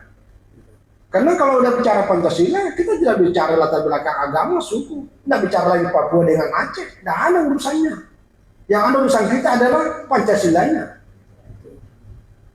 Yang ketiga adalah beragama secara moderat. Nah ini beragama secara moderat.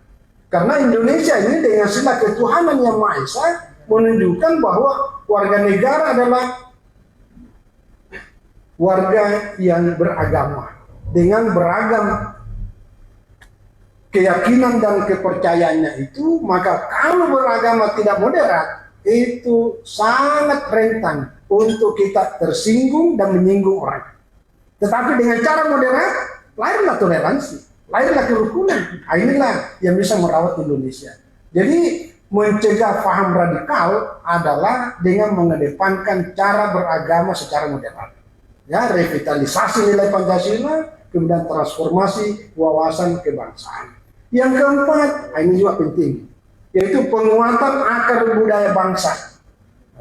Jadi akar budaya bangsa kita ini yang diwariskan para leluhur kita, yang dikonfrontir dengan persoalan agama. Tapi justru akar budaya itulah yang bisa memperekatkan kita. Yang tadi saya sebutkan, salah satu hasil penelitian FKPT kita di Kalbar adalah kearifan lokal, bagian dari cara yang sangat efektif dalam rangka menangkal paham radikal. Coba kalau kita dulu bersama dengan tradisi-tradisi yang ada, itu menjadi rukun. Orang berkelahi itu karena tidak pernah ketemu. Orang tersinggung itu karena tidak saling mengenal. Tapi kalau makin sering ada budaya-budaya, event-event tradisi yang dulu bersama itu akan saling mengerti, saling memahami, dan merasa bersaudara antara satu dengan yang lain. Jadi penguatan akar budaya bangsa itu dilestarikan. Itu. Nah, yang kelima adalah pembangunan kesejahteraan. Ini masalah perut, itu ekonomi.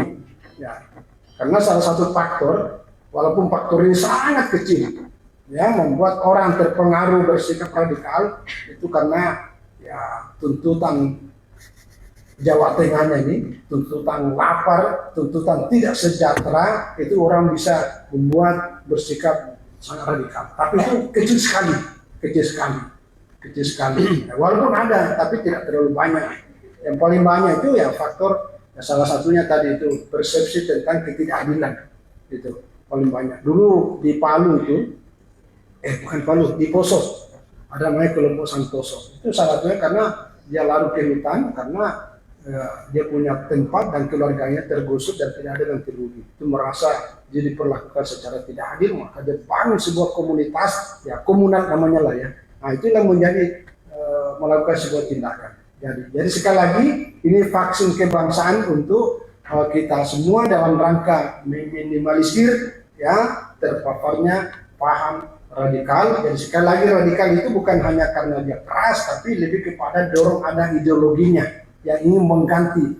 Jadi kalau ditanya apa itu radikal, salah satu ciri utama dari radikalisme itu adalah keinginan mengganti ideologi Pancasila dengan ideologi dari yang lain.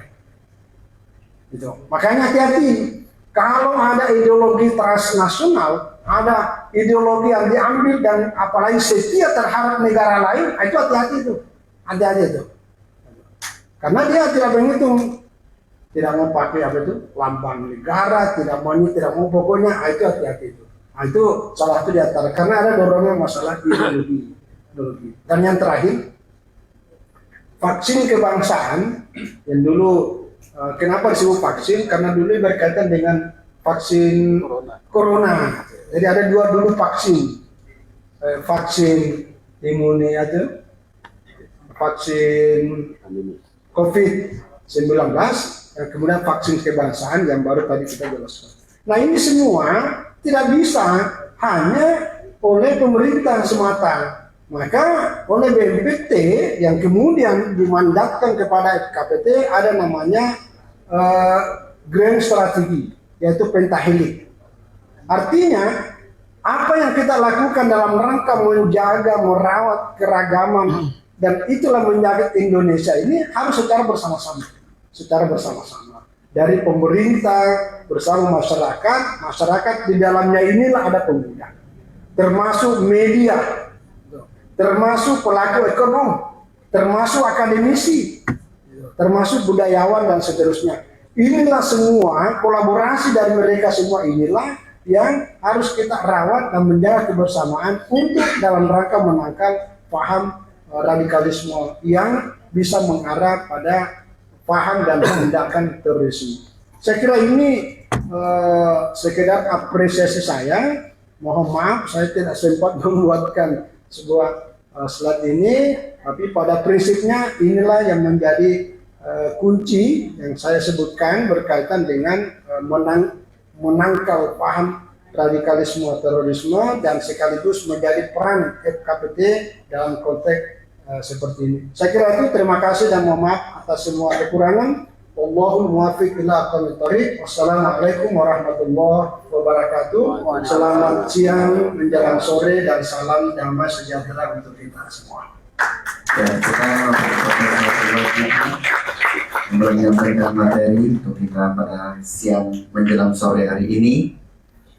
Kita masih ada waktu dan kami akan membuka sesi tanya jawab untuk kita.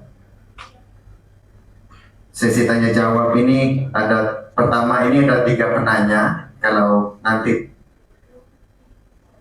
tidak sampai 3 penanya, berarti kita cukup di 1 termin saja. Dan saya mempersilahkan nanti dapat mengangkat tangan dan bertanya, sebutkan nama, asal sekolah atau organisasi, dan pertanyaannya ditujukan kepada siapa. Dipersilakan. Ya, ada dari sudut, ada 1 orang abang-abang. Ada lagi? Ya, yang kedua dari Ibu Ai ya. Ada lagi yang ketiga? Ya, dari anak buahnya Ibu Ai juga. Ya, berarti kita di termin pertama ini 3 penanya. Silakan disampaikan pertanyaannya, menyebutkan nama dan dari mana. Silakan. Baik, bismillahirrahmanirrahim. Assalamualaikum warahmatullahi wabarakatuh. Salam Om Swastiastu, Namo Buddhaya, salam kebajikan, adil kak talino, bahasa kak sarga, bahasa kak jumatan. Arus. Baik, terima kasih kepada moderator yang telah memberikan saya kesempatan untuk bertanya kepada tiga pemateri yang sangat luar biasa pada hari ini. Sebelumnya perkenalkan, nama saya Muhammad Udin Albab. Saya mahasiswa YIN Pontianak, juga tergabung dalam organisasi kemahasiswaan yaitu Pergerakan Mahasiswa Islam Indonesia. Baik, di sini saya ingin bertanya terkait, hanya sebelum saya melakukan pertanyaan, saya sedikit membagikan sedikit pengalaman saya saat saya bagaimana turun di FKPT waktu itu menjadi eminator survei. Di situ saya mendapatkan sebuah tanda tanya besar sebenarnya, yang bagaimana di sini saya menemukan ataupun sedikit salah satu warga di salah satu daerah yang bagaimana sebuah kearifan lokal yang sudah tidak dipercaya lagi itu bisa menjadi sebuah statement yang bagaimana timbulnya dari radikalisme itu. Nah, dengan statement kearifan lokal yang diharapkan, yang pokoknya seperti apa yang mereka bilang, yang berdampak negatif, di situ juga adalah sebuah dampak yang bagaimana nilai ke-Indonesiaan ataupun ke Pancasila, yang bagaimana Indonesia itu adalah memiliki ideologi Pancasila dan memiliki semboyan yang berbunyi Bhinneka Tunggal Ika, itu seperti tidak ada bagi dirinya, walaupun di situ mengkaji secara agama. Itu sebuah pengalaman yang bagaimana kalau saya sebutkan daerahnya itu ada di Sapu Kecil. Itu daerah Kota Singkawang, dan juga saya kebetulan asli orang Singkawang, dan saya juga karena sudah terlalu lama tinggal di Pontianak, dan itu sangat terkejut bagi saya sendiri, masih itu udah ada episode. Dan itu emang waktu saya turun ke lurah juga emang sudah diwanti karena juga ingin menantang bagaimana kondisi yang ada di lapangan, dan itu benar-benar terjadi. Nah, itu juga, dan lanjut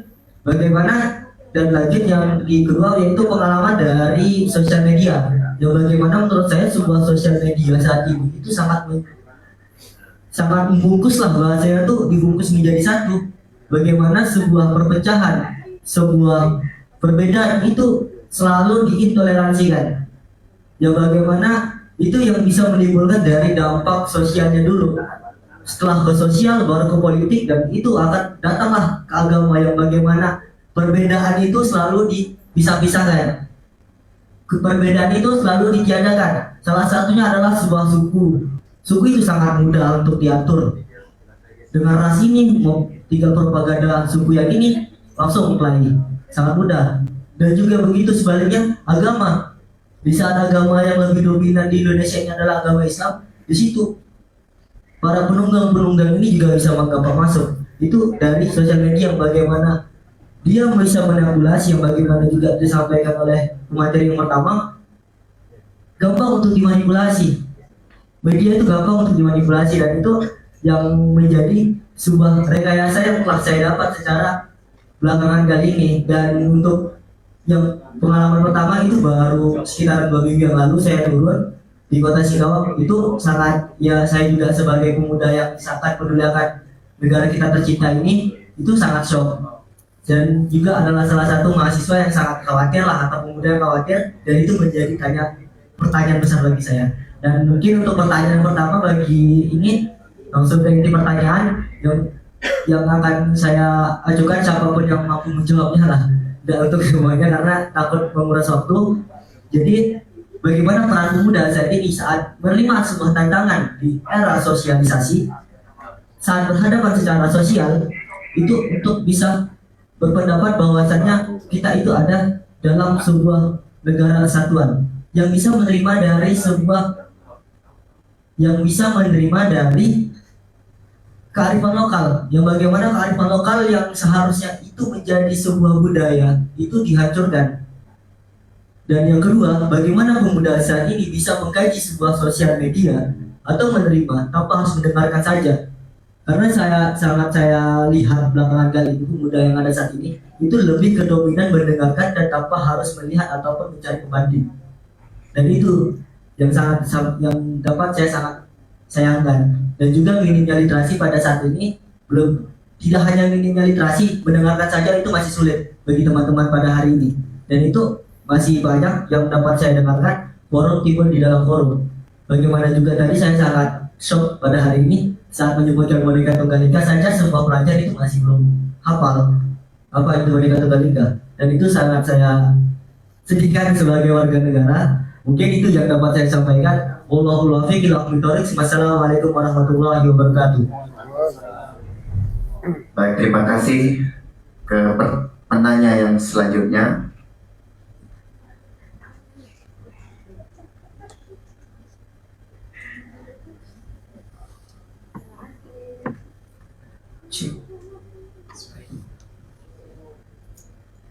Sebelum bertanya, boleh saya mulai dengan pantun? Silakan. Mendayung sampan sampai ke tepi, sampai di tepi di tengah malam. Sebelum pertanyaan ini saya mulai, izinkan saya ucapkan salam. Assalamualaikum warahmatullahi wabarakatuh. Selamat sore Bapak Ibu, salam sehat, bahagia, sejahtera untuk kita semua. Alhamdulillah. Bapak-bapak narasumber yang saya hormati, izin saya Aimar Hayanti dari SMA Negeri 4 Pontianak, dan sangat berbahagia sekali sore hari ini saya mendapatkan banyak sekali informasi dan hal-hal menarik, baik itu dari Pak Nur Iskandar dan bapak-bapak lainnya juga. Ada beberapa hal yang ingin saya sampaikan, ada yang bentuknya pernyataan dan ada juga pertanyaan. Yang pertama, kalau kita sintesis dialog kita pada sore hari ini, saya punya tagline sederhana yang akan saya unggah di medsos saya pada sore hari ini insya Allah, yaitu merajut keragaman dengan persatuan, harmoni Indonesia. Saya ingin mengungkap tagline itu yang pertama. Kemudian yang kedua, belajar dari pengalaman saya sebagai seorang pendidik. Dan FKPT adalah forum yang menurut saya bergiat sangat luar biasa, terutama di bidang kepemudaannya, untuk membuat anak-anak muda khususnya di Kota Pontianak lebih kenal apa itu radikalisme, terorisme, dengan berbagai program yang bapak-bapak lakukan di FKPT di bawah naungan BNPT tentunya. Teringat pada tahun 2017 pertama kali film pendek yang diluncurkan oleh BNPT melalui FKPT, kami SMA Negeri 4 Pontianak alhamdulillah masuk 10 besar dari 760 peserta seluruh Indonesia di Kalimantan Barat. Dan saya sangat terkejut sekali ketika bersama Pak Nur Iskandar juga pada saat itu di Jogja ya Pak Nuris, kita bertemu dengan para juri. Ternyata para jurinya luar biasa, ada yang senior, kemudian ada Wulan Guritno dan banyak-banyak lagi aktris yang lain. Kami sebagai pendidik yang kemudian punya kewajiban besar untuk membangun karakter anak muda di Kota Pontianak, merasa diberi kesempatan luar biasa oleh FKPT. Pada kesempatan ini saya mau bilang terima kasih banyak. Dan itu berlangsung terus sampai terakhir. Alhamdulillah di tahun ini Bapak Ibu mohon doanya, kita sedang berjuang mewakili Kalimantan Barat atas nama FKPT juga. Saya kemudian Bang Orfaro di sini sebagai director, kita bikin satu karya. Kami beri tagline Ratna Mutu Maningkam yang kami angkat tentang persatuan Tidayu, Tionghoa, Dayak, Melayu yang merupakan suku besar yang ada di Kalimantan Barat. Insya Allah akhir Desember kata teman-teman BNPT akan rilis pengumumannya. Semoga Kalbar kembali menorehkan prestasi di nasional.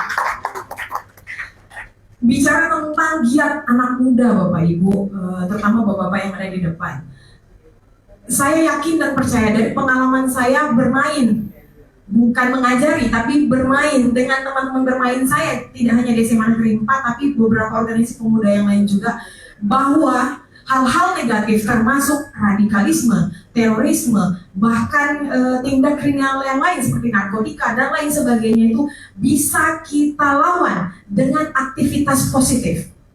Anak-anak muda harus dibuat berpikir kreatif. Anak-anak muda harus dipancing kreativitasnya sehingga dia tidak sempat memikirkan hal-hal yang tidak seharusnya dilakukan. Nah, ketika anak-anak ini memperoleh prestasi, maka kami para pendidik hanya bisa bangga dan bahagia. Ya, Bapak Ibu ya. Tapi bangsa ini juga harus punya wadah buat mereka. Mereka punya energi yang luar biasa besar. Dan sekali lagi saya ingin sampaikan terima kasih banyak FKPT Kalimantan Barat, khususnya di bidang kepemudaan. Mohon ini terus lebih digiatkan lagi dan tidak hanya bicara tentang film pendek atau musik dan lain sebagainya. Dan jangkauannya juga mohon ini bisa lebih diperluas karena sebagian besar pesertanya adalah anak-anak dari Kota Pontianak gitu. Nah, besar harapan saya ke depannya bisa lebih besar lagi. Itu pernyataan yang ingin saya sampaikan. Kemudian pertanyaannya kepada Pak Nur Iskandar, kita sama-sama bergiat di dunia jurnalistik juga. Saya belajar banyak dari beliau.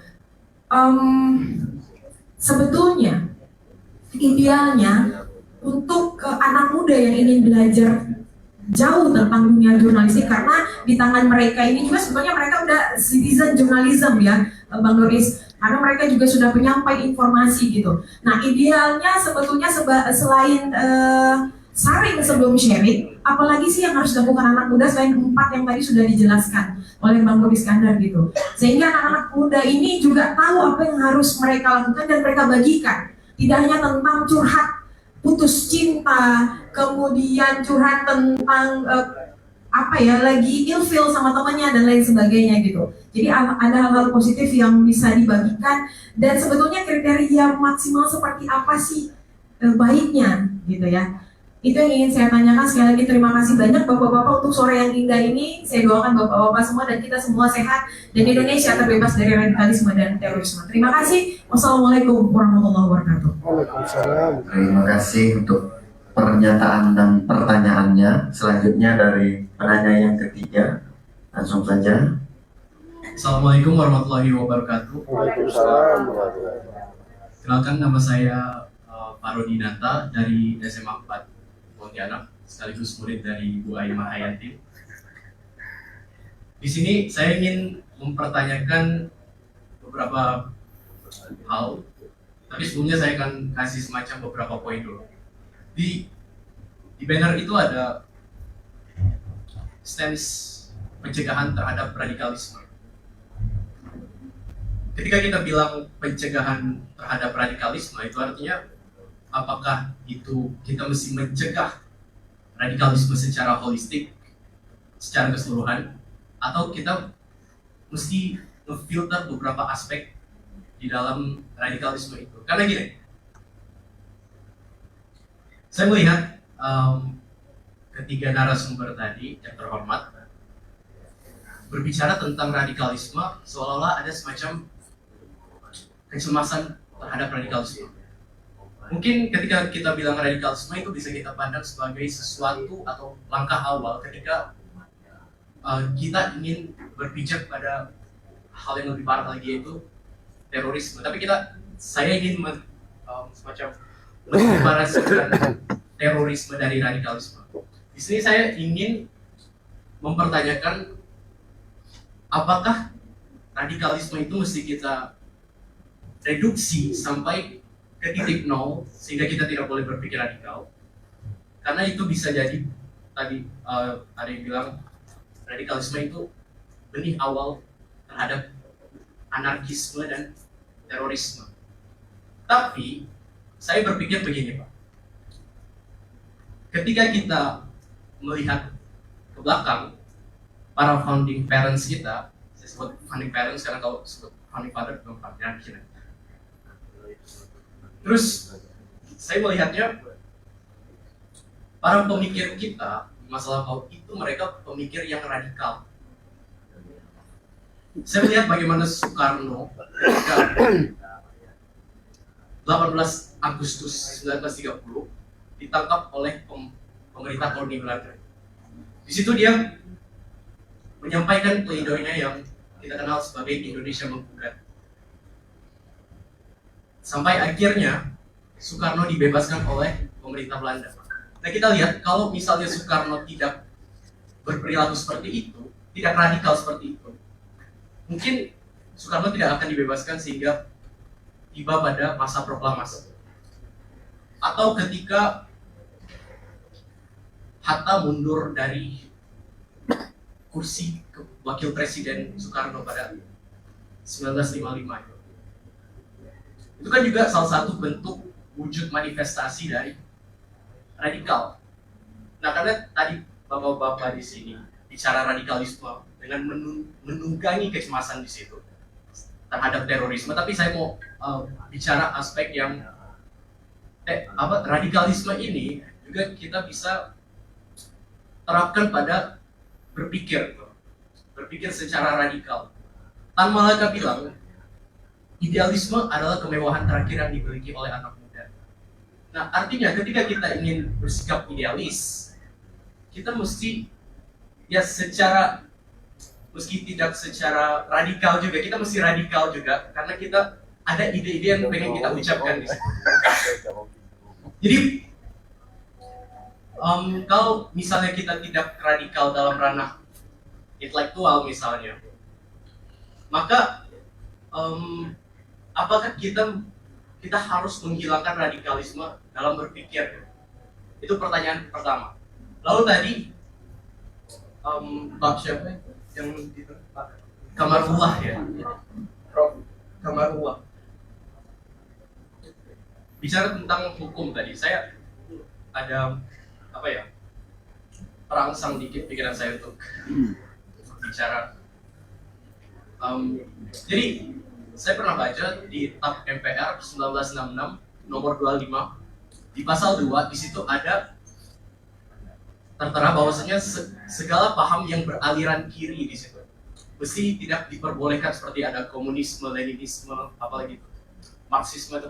Nah, sedangkan di saat bersamaan para pemikir kita itu orang-orang kiri rata-rata. Nah, lantas apakah perilaku radikal itu mesti kita reduksi sampai ke titik nol ya? Atau kita semacam memfilter apa yang seharusnya kita terapkan radikalisme di dalam ranah pikiran gitu. Itu pertanyaannya. Terima kasih. Assalamualaikum warahmatullahi wabarakatuh. Terima kasih untuk ketiga penanya. Saya langsung saja mempersilahkan para narasumber kita untuk menjawab. Saya tidak mengulangi pertanyaannya, mengingat waktu kita.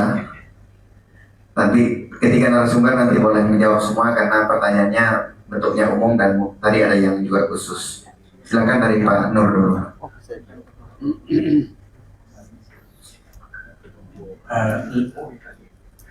Lex spesialis, lex generalis. Jadi saya ambil yang spesialis saja, yang disampaikan pertanyaannya kepada saya. Yang generalis nanti jatuhnya ke Profesor Wajibi. Tadi ada pertanyaan dari Bu Aymar Hayati dari SMA Negeri 4, guru penggerak nasional yang luar biasa dengan prestasi-prestasi akademik binaannya luar biasa. Selain 4 poin, tell the truth, kemudian minimize harm, kemudian be accountable, act independently. Untuk penggunaan media, apakah dia jurnalisme profesional maupun citizen journalism, itu tahap berikutnya mudah sekali diingat. Apa yang harus dilakukan? Rumusnya A, B, C, D, E. Maka dia akan mencapai F. F itu apa? Fairness. Fair itu artinya jujur. Fair itu imbang. Fair itu stabil. Kalau imbang tidak akan jatuh. Kalau tidak jatuh, dia tidak salah. Dia imbang, dia bisa keep forward. Dia bisa maju ke depan, membangun, mencerahkan, mencerdaskan, menjadi guru bangsa. Oleh karena itu, kalau datuk nenek kita dulu bilang mulutmu harimaumu, sekarang jarimu harimaumu. Oleh karena itu, kita benar-benar menggunakan platform digital ini sebagai wahana pembelajaran untuk pencerdasan. A-nya apa? Akurat. Peristiwanya benar-benar terjadi. Narasumbernya yang kompeten ada di tempat itu. Bukan pihak sekunder katanya.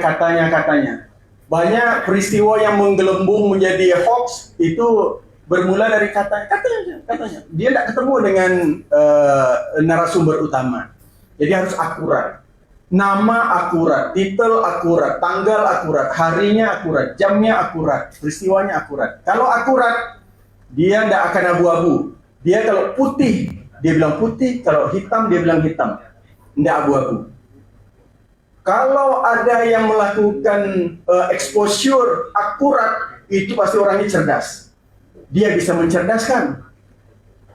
Kalau tidak akurat, pasti dia malas. Tidak mau menemukan kebenaran. Kalau malas, mana dia menjadi guru bangsa? Bu Ai jadi guru penggerak, pasti Bu Ai itu rajin. Jam subuh udah bangun. Dan tidurnya lama. Mana ada orang sukses banyak tidur, sedikit kerja? Begitu juga jurnalis atau citizen journalism, jurnalisme kemasyarakatan. Untuk TikTok, untuk YouTube, dia kalau kerja keras, akurat, itu akan mudah viral. Akurat. B-nya apa? Balance. Balance itu imbang. Dia tidak hanya di sisi korban, tapi juga sisi yang lain. Maka dikenal istilah cover both side untuk balance ini. Mengcover segala sisi. Tidak hanya sisi kanan, sisi kiri, tapi juga atas, bawah. Makanya disebut news atau berita. North, East, West, South. Utara, Selatan, Timur, Barat. Jadi all side sebenarnya cover both side. Semakin lengkap, semakin balance, itu semakin cerdas sistem manajerial produk satu exposure pemberitaan secara global ya, baik di media sosial maupun media profesional. Jadi A-nya akurat, B-nya balance, C-nya clear. Clear itu jelas. Ya clear ya. Kalau kita ngomong orang udah cocok belum clear, berarti terang. Tidak ada yang kabur, tidak blur, dia fokus, clear. Enak lihatnya. Kalau picture, kalau dia motret, tidak kabur tuh, clear, suka kita lihat. A, B, C. D apa? Detachment. Detachment itu kelengkapan. Kelengkapannya apa? Kelengkapan data, kelengkapan gambar, kelengkapan video. Kalau misalkan saya diadili di sebuah tempat, beritamu itu menggemparkan di sini. Ini tidak terjadi. Ini fotonya, ini videonya, ini datanya. Kalau lengkap, Anda sampai diajukan ke pengadilan pun Anda akan berani. Tidak akan takut. Itu tadi yang saya ceritakan. Ada 11 mobil datang dari Kabupaten Landak. Kita benar, ada videonya, ada rekamannya, tidak takut. Kawan-kawan saya pada ngacir semuanya di PSP. Saya seorang adamnya. Kasihkan TS supaya tidak panas hati. Tidak ada pecah komputer, tidak ada pecah daun pintu. Diterima, pergi marah-marah, balik baca doa. Itu suksesi damai. Sudah ya? A, B, C, D. E-nya apa? Etik. Jadi kita perhatikan masalah etik. Oleh karena itu, kalau misalkan menyajikan korban anak-anak, misalnya, apakah kita harus tampilkan wajahnya penuh, misalnya? Atau tidak perlu ditampilkan? Atau kita misalkan menyajikan pemberitaan kekerasan, ada korban mayat, itu sering kali kita lihat di TV atau di koran atau di majalah atau sekarang di media sosial, itu hanya jari kakinya aja. Jadi jenazahnya terbaring, kemudian di jari kakinya ada tergantung kartu namanya siapa. Jadi tidak sah ditayangkan keseluruhan, itu etik. Jadi kalau sudah akurat, balance, clear, detachment, etik, maka sampailah dia ke fairness. Jadi setelah 4 tadi, tell the truth, minimize harm, be accountable, act independently, kemudian masuk rumus A, B, C, D, E, maka dia fairness. Kalau seseorang memproduksi, apakah dia untuk WhatsApp atau apapun, karena sudah menjadi kebiasaannya menyajikan sesuatu yang benar, kemudian sampai fairness, menjadi sikapnya, menjadi cara dia bicara, cara dia berpikir, oh itu kokoh tuh, strict, tough, tidak akan mudah digoyahkan. Dan dia tidak akan mudah menyajikan sesuatu kalau masih kabarnya, kabar burung. Dan sekarang kalau mau jadi content creator, banyak peristiwa-peristiwa yang hoax, dia itulah sumber ide. Dialah yang memverifikasi, dia turun ke lapangan. Disitulah sumbernya menjadi viral. No viral, no justice. Kalau dia viral, dia bisa merubah keadaan. Jalan misalkan bolong, dia bagus ya, menggunakan pemberitaannya, menggunakan gadgetnya, kemudian jalan itu aspal, mulus. Berapa banyak pahala kolektif dia. Jadi begitulah perubahan bisa dilakukan dengan hanya menggunakan jari di atas gawai gadget. Terima kasih. Selanjutnya saya kembalikan ke moderator. Tugas saya selesai. Ya, selanjutnya dari Pak Profesor Kamarullah. Oke, sebelum hidup nanti.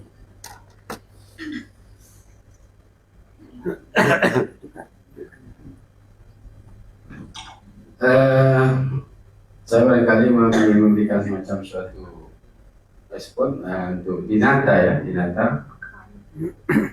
Dinata ya. Faro Dinata. Radikal itu sebenarnya dia bersaudara dengan berpikir kritis. Itu yang paling memikirkan tentang sesuatu. Ya. Kalau dalam filsafat itu sampai kepada akar-akar, sehingga nanti otak kita sudah tidak mampu lagi berpikir, sudah di luar batas batu kemampuan kita berpikir tentang sesuatu itu. Ya. Nah, berpikir kritis, tetapi berpikir kritis yang dimaksudkan ini berpikir kritis yang sifatnya konstruktif dalam rangka memperbaiki terhadap suatu keadaan kondisi atau terhadap sesuatu itu. Perbaikan itu tentu yang rasional, bukan irasional.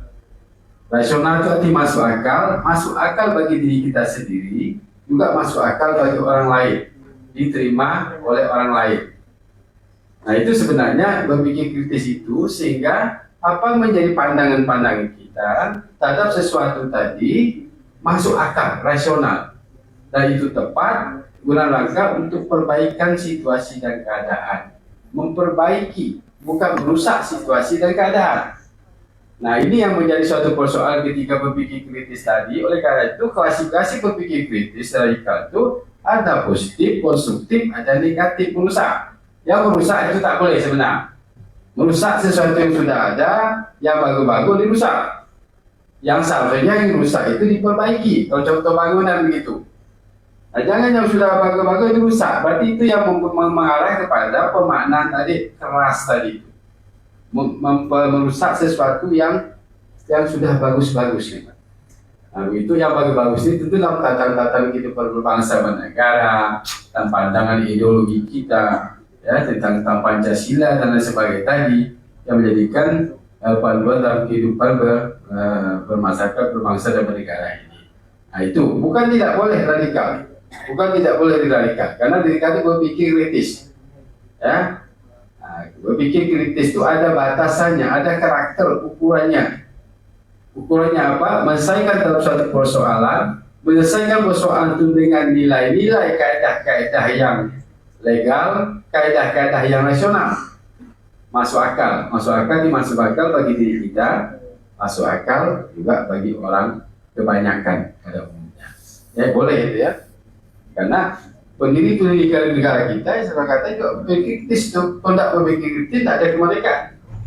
Tapi bagaimana dia berpikir kritis menyatukan bangsa ini, ada yang Japa, yang Madura dan lain sebagainya tadi itu. Ya, potensi-potensi itu disatukan sehingga kita melahirkan sebuah kemerdekaan itu. Gitu, Pak Anoya, Dinaya, Dinata. Faro Dinata. Barangkali itu yang mana? Ada lagi yang lain? Tadi ada saya mendengar perubahan, ya. Perubahan tadi. Bagaimana seorang remaja mengatakan perubahan boleh saja, tapi perubahan yang memberikan kemanfaatan, ya, dengan tidak melanggar tadi. Apa saudara katakan nilai-nilai kearifan lokal kita ini kan, kearifan lokal ini kan potensi ini, kan potensi bagi suatu daerah, mana potensi itu akan apabila dipotensialkan menjadi suatu yang bermanfaat. Oleh karena itu peranan pemuda tadi memfilter, ya, memfilter perubahan-perubahan tadi, terutama perubahan-perubahan yang datang dari luar itu tentu disesuaikan terhadap nilai kearifan lokal, atau barangkali bisa mengadopsi justru mempertambah hasanah kearifan lokal itu, ya. Oke. Terima kasih. Ya, terima kasih. Selanjutnya dari Pak Wajidi. Baik, terima kasih. Ada Muhammad Albab ya, Pak Faro dan Bu Ai. Terima kasih banyak Bu Ai. Pertama, upaya dalam rangka menangkal atau mencegah faham radikal ini sangat dipengaruhi oleh konteksnya. Kalau tantangannya dalam bentuk narasi propaganda oleh kelompok-kelompok ini, maka menghadapinya adalah dengan kontra narasi. Jadi ada momen-momen dengan siapa kita berhadapan dan dengan cara apa mereka. Nah, kalau mereka menyampaikan propaganda itu secara lisan ataupun dengan tulisan, maka itu kita harus lawan dengan kontra narasinya. Maka tapi kita harus lebih ahli, pemahamannya mesti melebihi daripada mereka. Saya dulu ada pengalaman waktu masih tinggal di Jakarta, itu mau diajak ke lembaga-lembaga kemasyarakatan di mana para napiter ada di situ. Nah, apa yang mau didialogkan dengan kelompok ini tentang batasan jihad itu seperti apa? Gitu. Yang dimaksud bidadari sebagai pengantin di surga itu apa? Nah, sebelum ketemu dengan mereka ini kita harus siap, karena mereka lebih paham. Malah kalau kita ke sana mereka lebih ini, wah kita dicuekin. Memangnya enak dicuekin, betul kan? Maka itu harus kontra narasi, termasuklah kontra narasi ketika ada satu kelompok yang menentang tentang kearifan lokal itu dengan cara yang kita mungkin lebih paham. Satu. Yang kedua, ada namanya dengan cara pelibatan. Nah, ini yang kadang ini lebih efektif. Jadi merangkul dan melibatkan secara langsung oleh mereka tanpa melalui ceramah, tanpa melalui workshop, tanpa melalui FGD. Tapi ketika ada kegiatan, ini mereka ini dilibatkan. Dan ini dilakukan banyak di Poso. Dulu di Poso, kata Yusuf Kalla, dibagi-bagi cangkul-cangkul itu.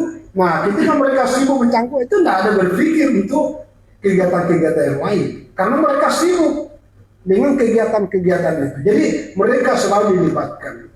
Jadi ada banyak cara yang bisa dilakukan tentang itu.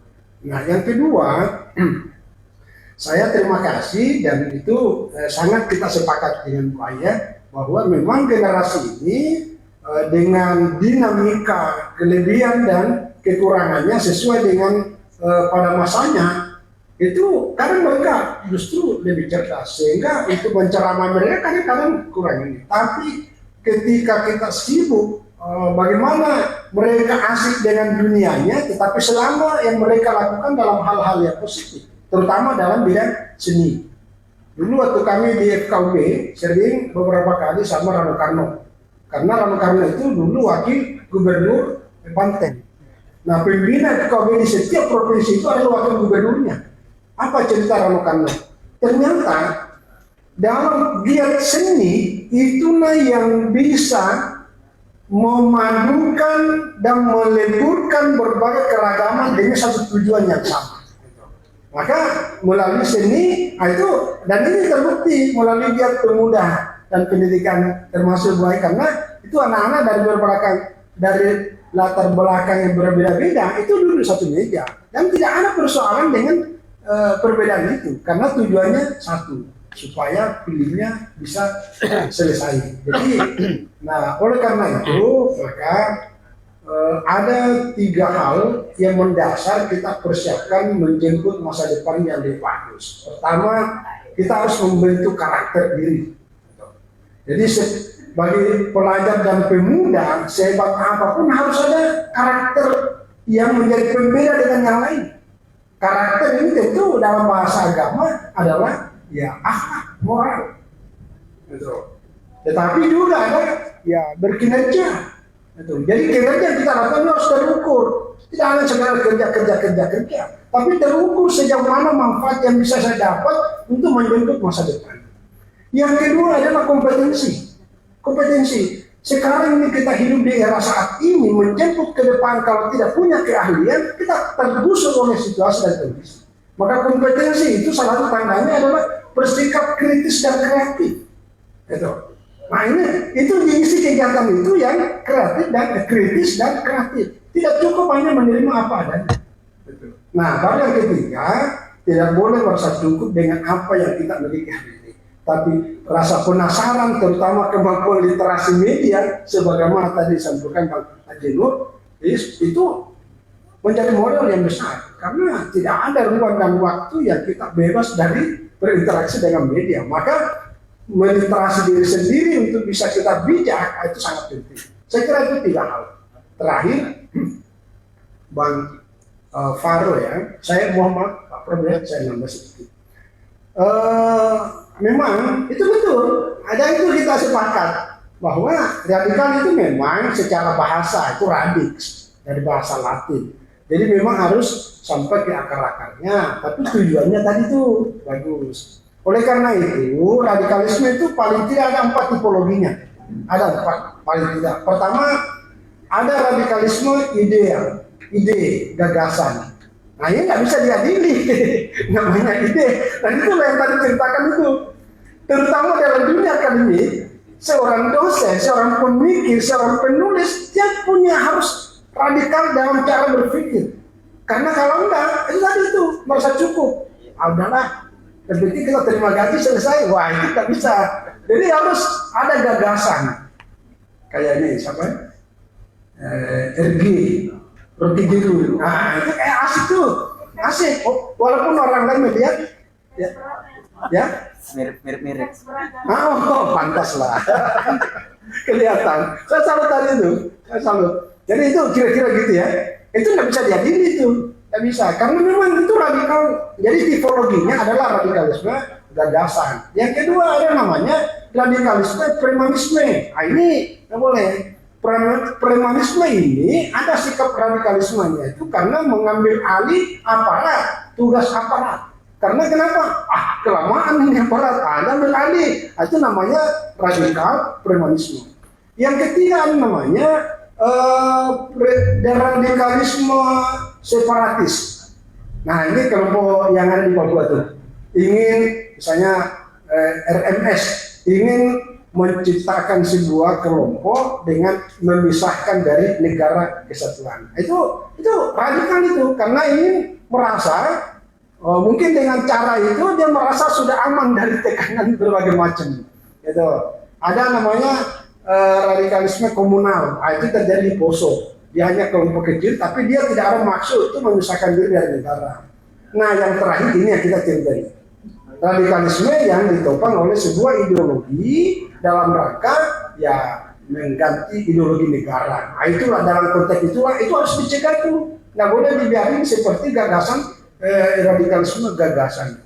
Jadi dalam konteks itulah yang tadi itu yang kita cerita tentang apa yang dilakukan oleh negara selama ini itu dalam rangka itu karena ditunggangi oleh ideologi ya ideologi itu yang berat. Saya kira ini sekali lagi terima kasih atas apresiasinya semua dan mohon maaf atas semua kekurangan.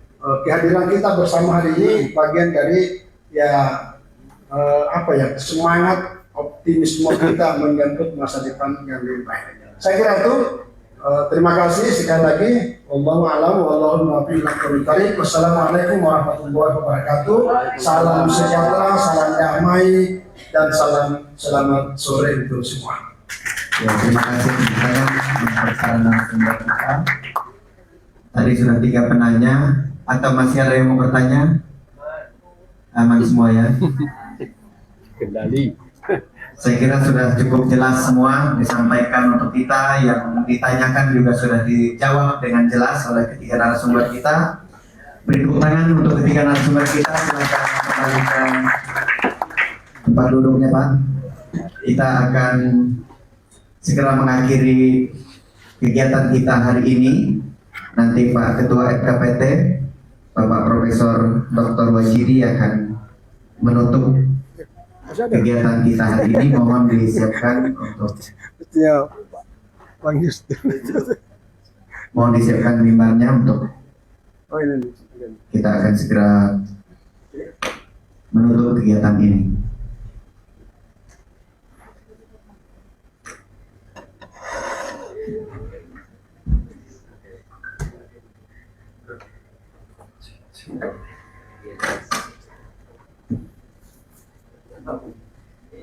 Silakan Bapak Profesor Dr. Haji Wahidi Seyadi untuk menyampaikan sambutan penutup dan sekaligus menutup kegiatan kita.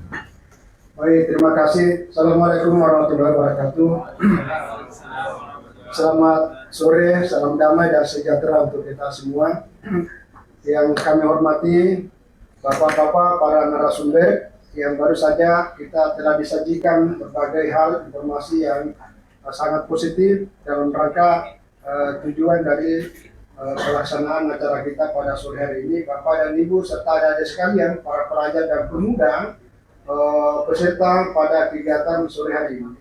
Kami atas nama pengurus FKPT Provinsi Kalimantan Barat dan seluruh Satgas mengucapkan terima kasih atas kebersamaannya membersamai kami dari awal ya sampai hari ini, tidak beranjak dari tempat, saking asiknya materi ini, terutama Bang Lutfis, itu luar biasa. Yang kedua, kami juga mohon maaf apabila dalam hal pelayanan tidak sesuai sebagaimana apa yang kita harapkan. Oleh karena itu, mari kita dengan membaca Alhamdulillahirrahmanirrahim, acara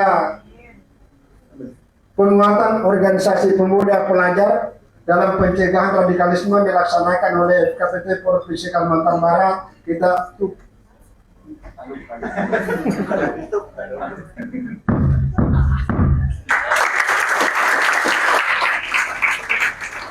sekian, terima kasih. Assalamualaikum warahmatullahi wabarakatuh. Selamat sore dan salam damai sejahtera untuk kita semua. Demikian kegiatan kita sudah selesai. Kami mohon maaf untuk segala kekurangan. Selamat siang menjelang sore.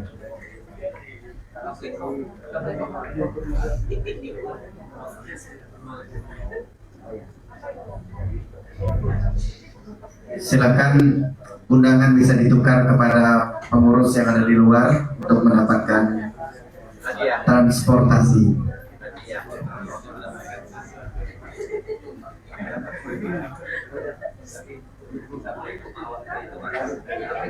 Ada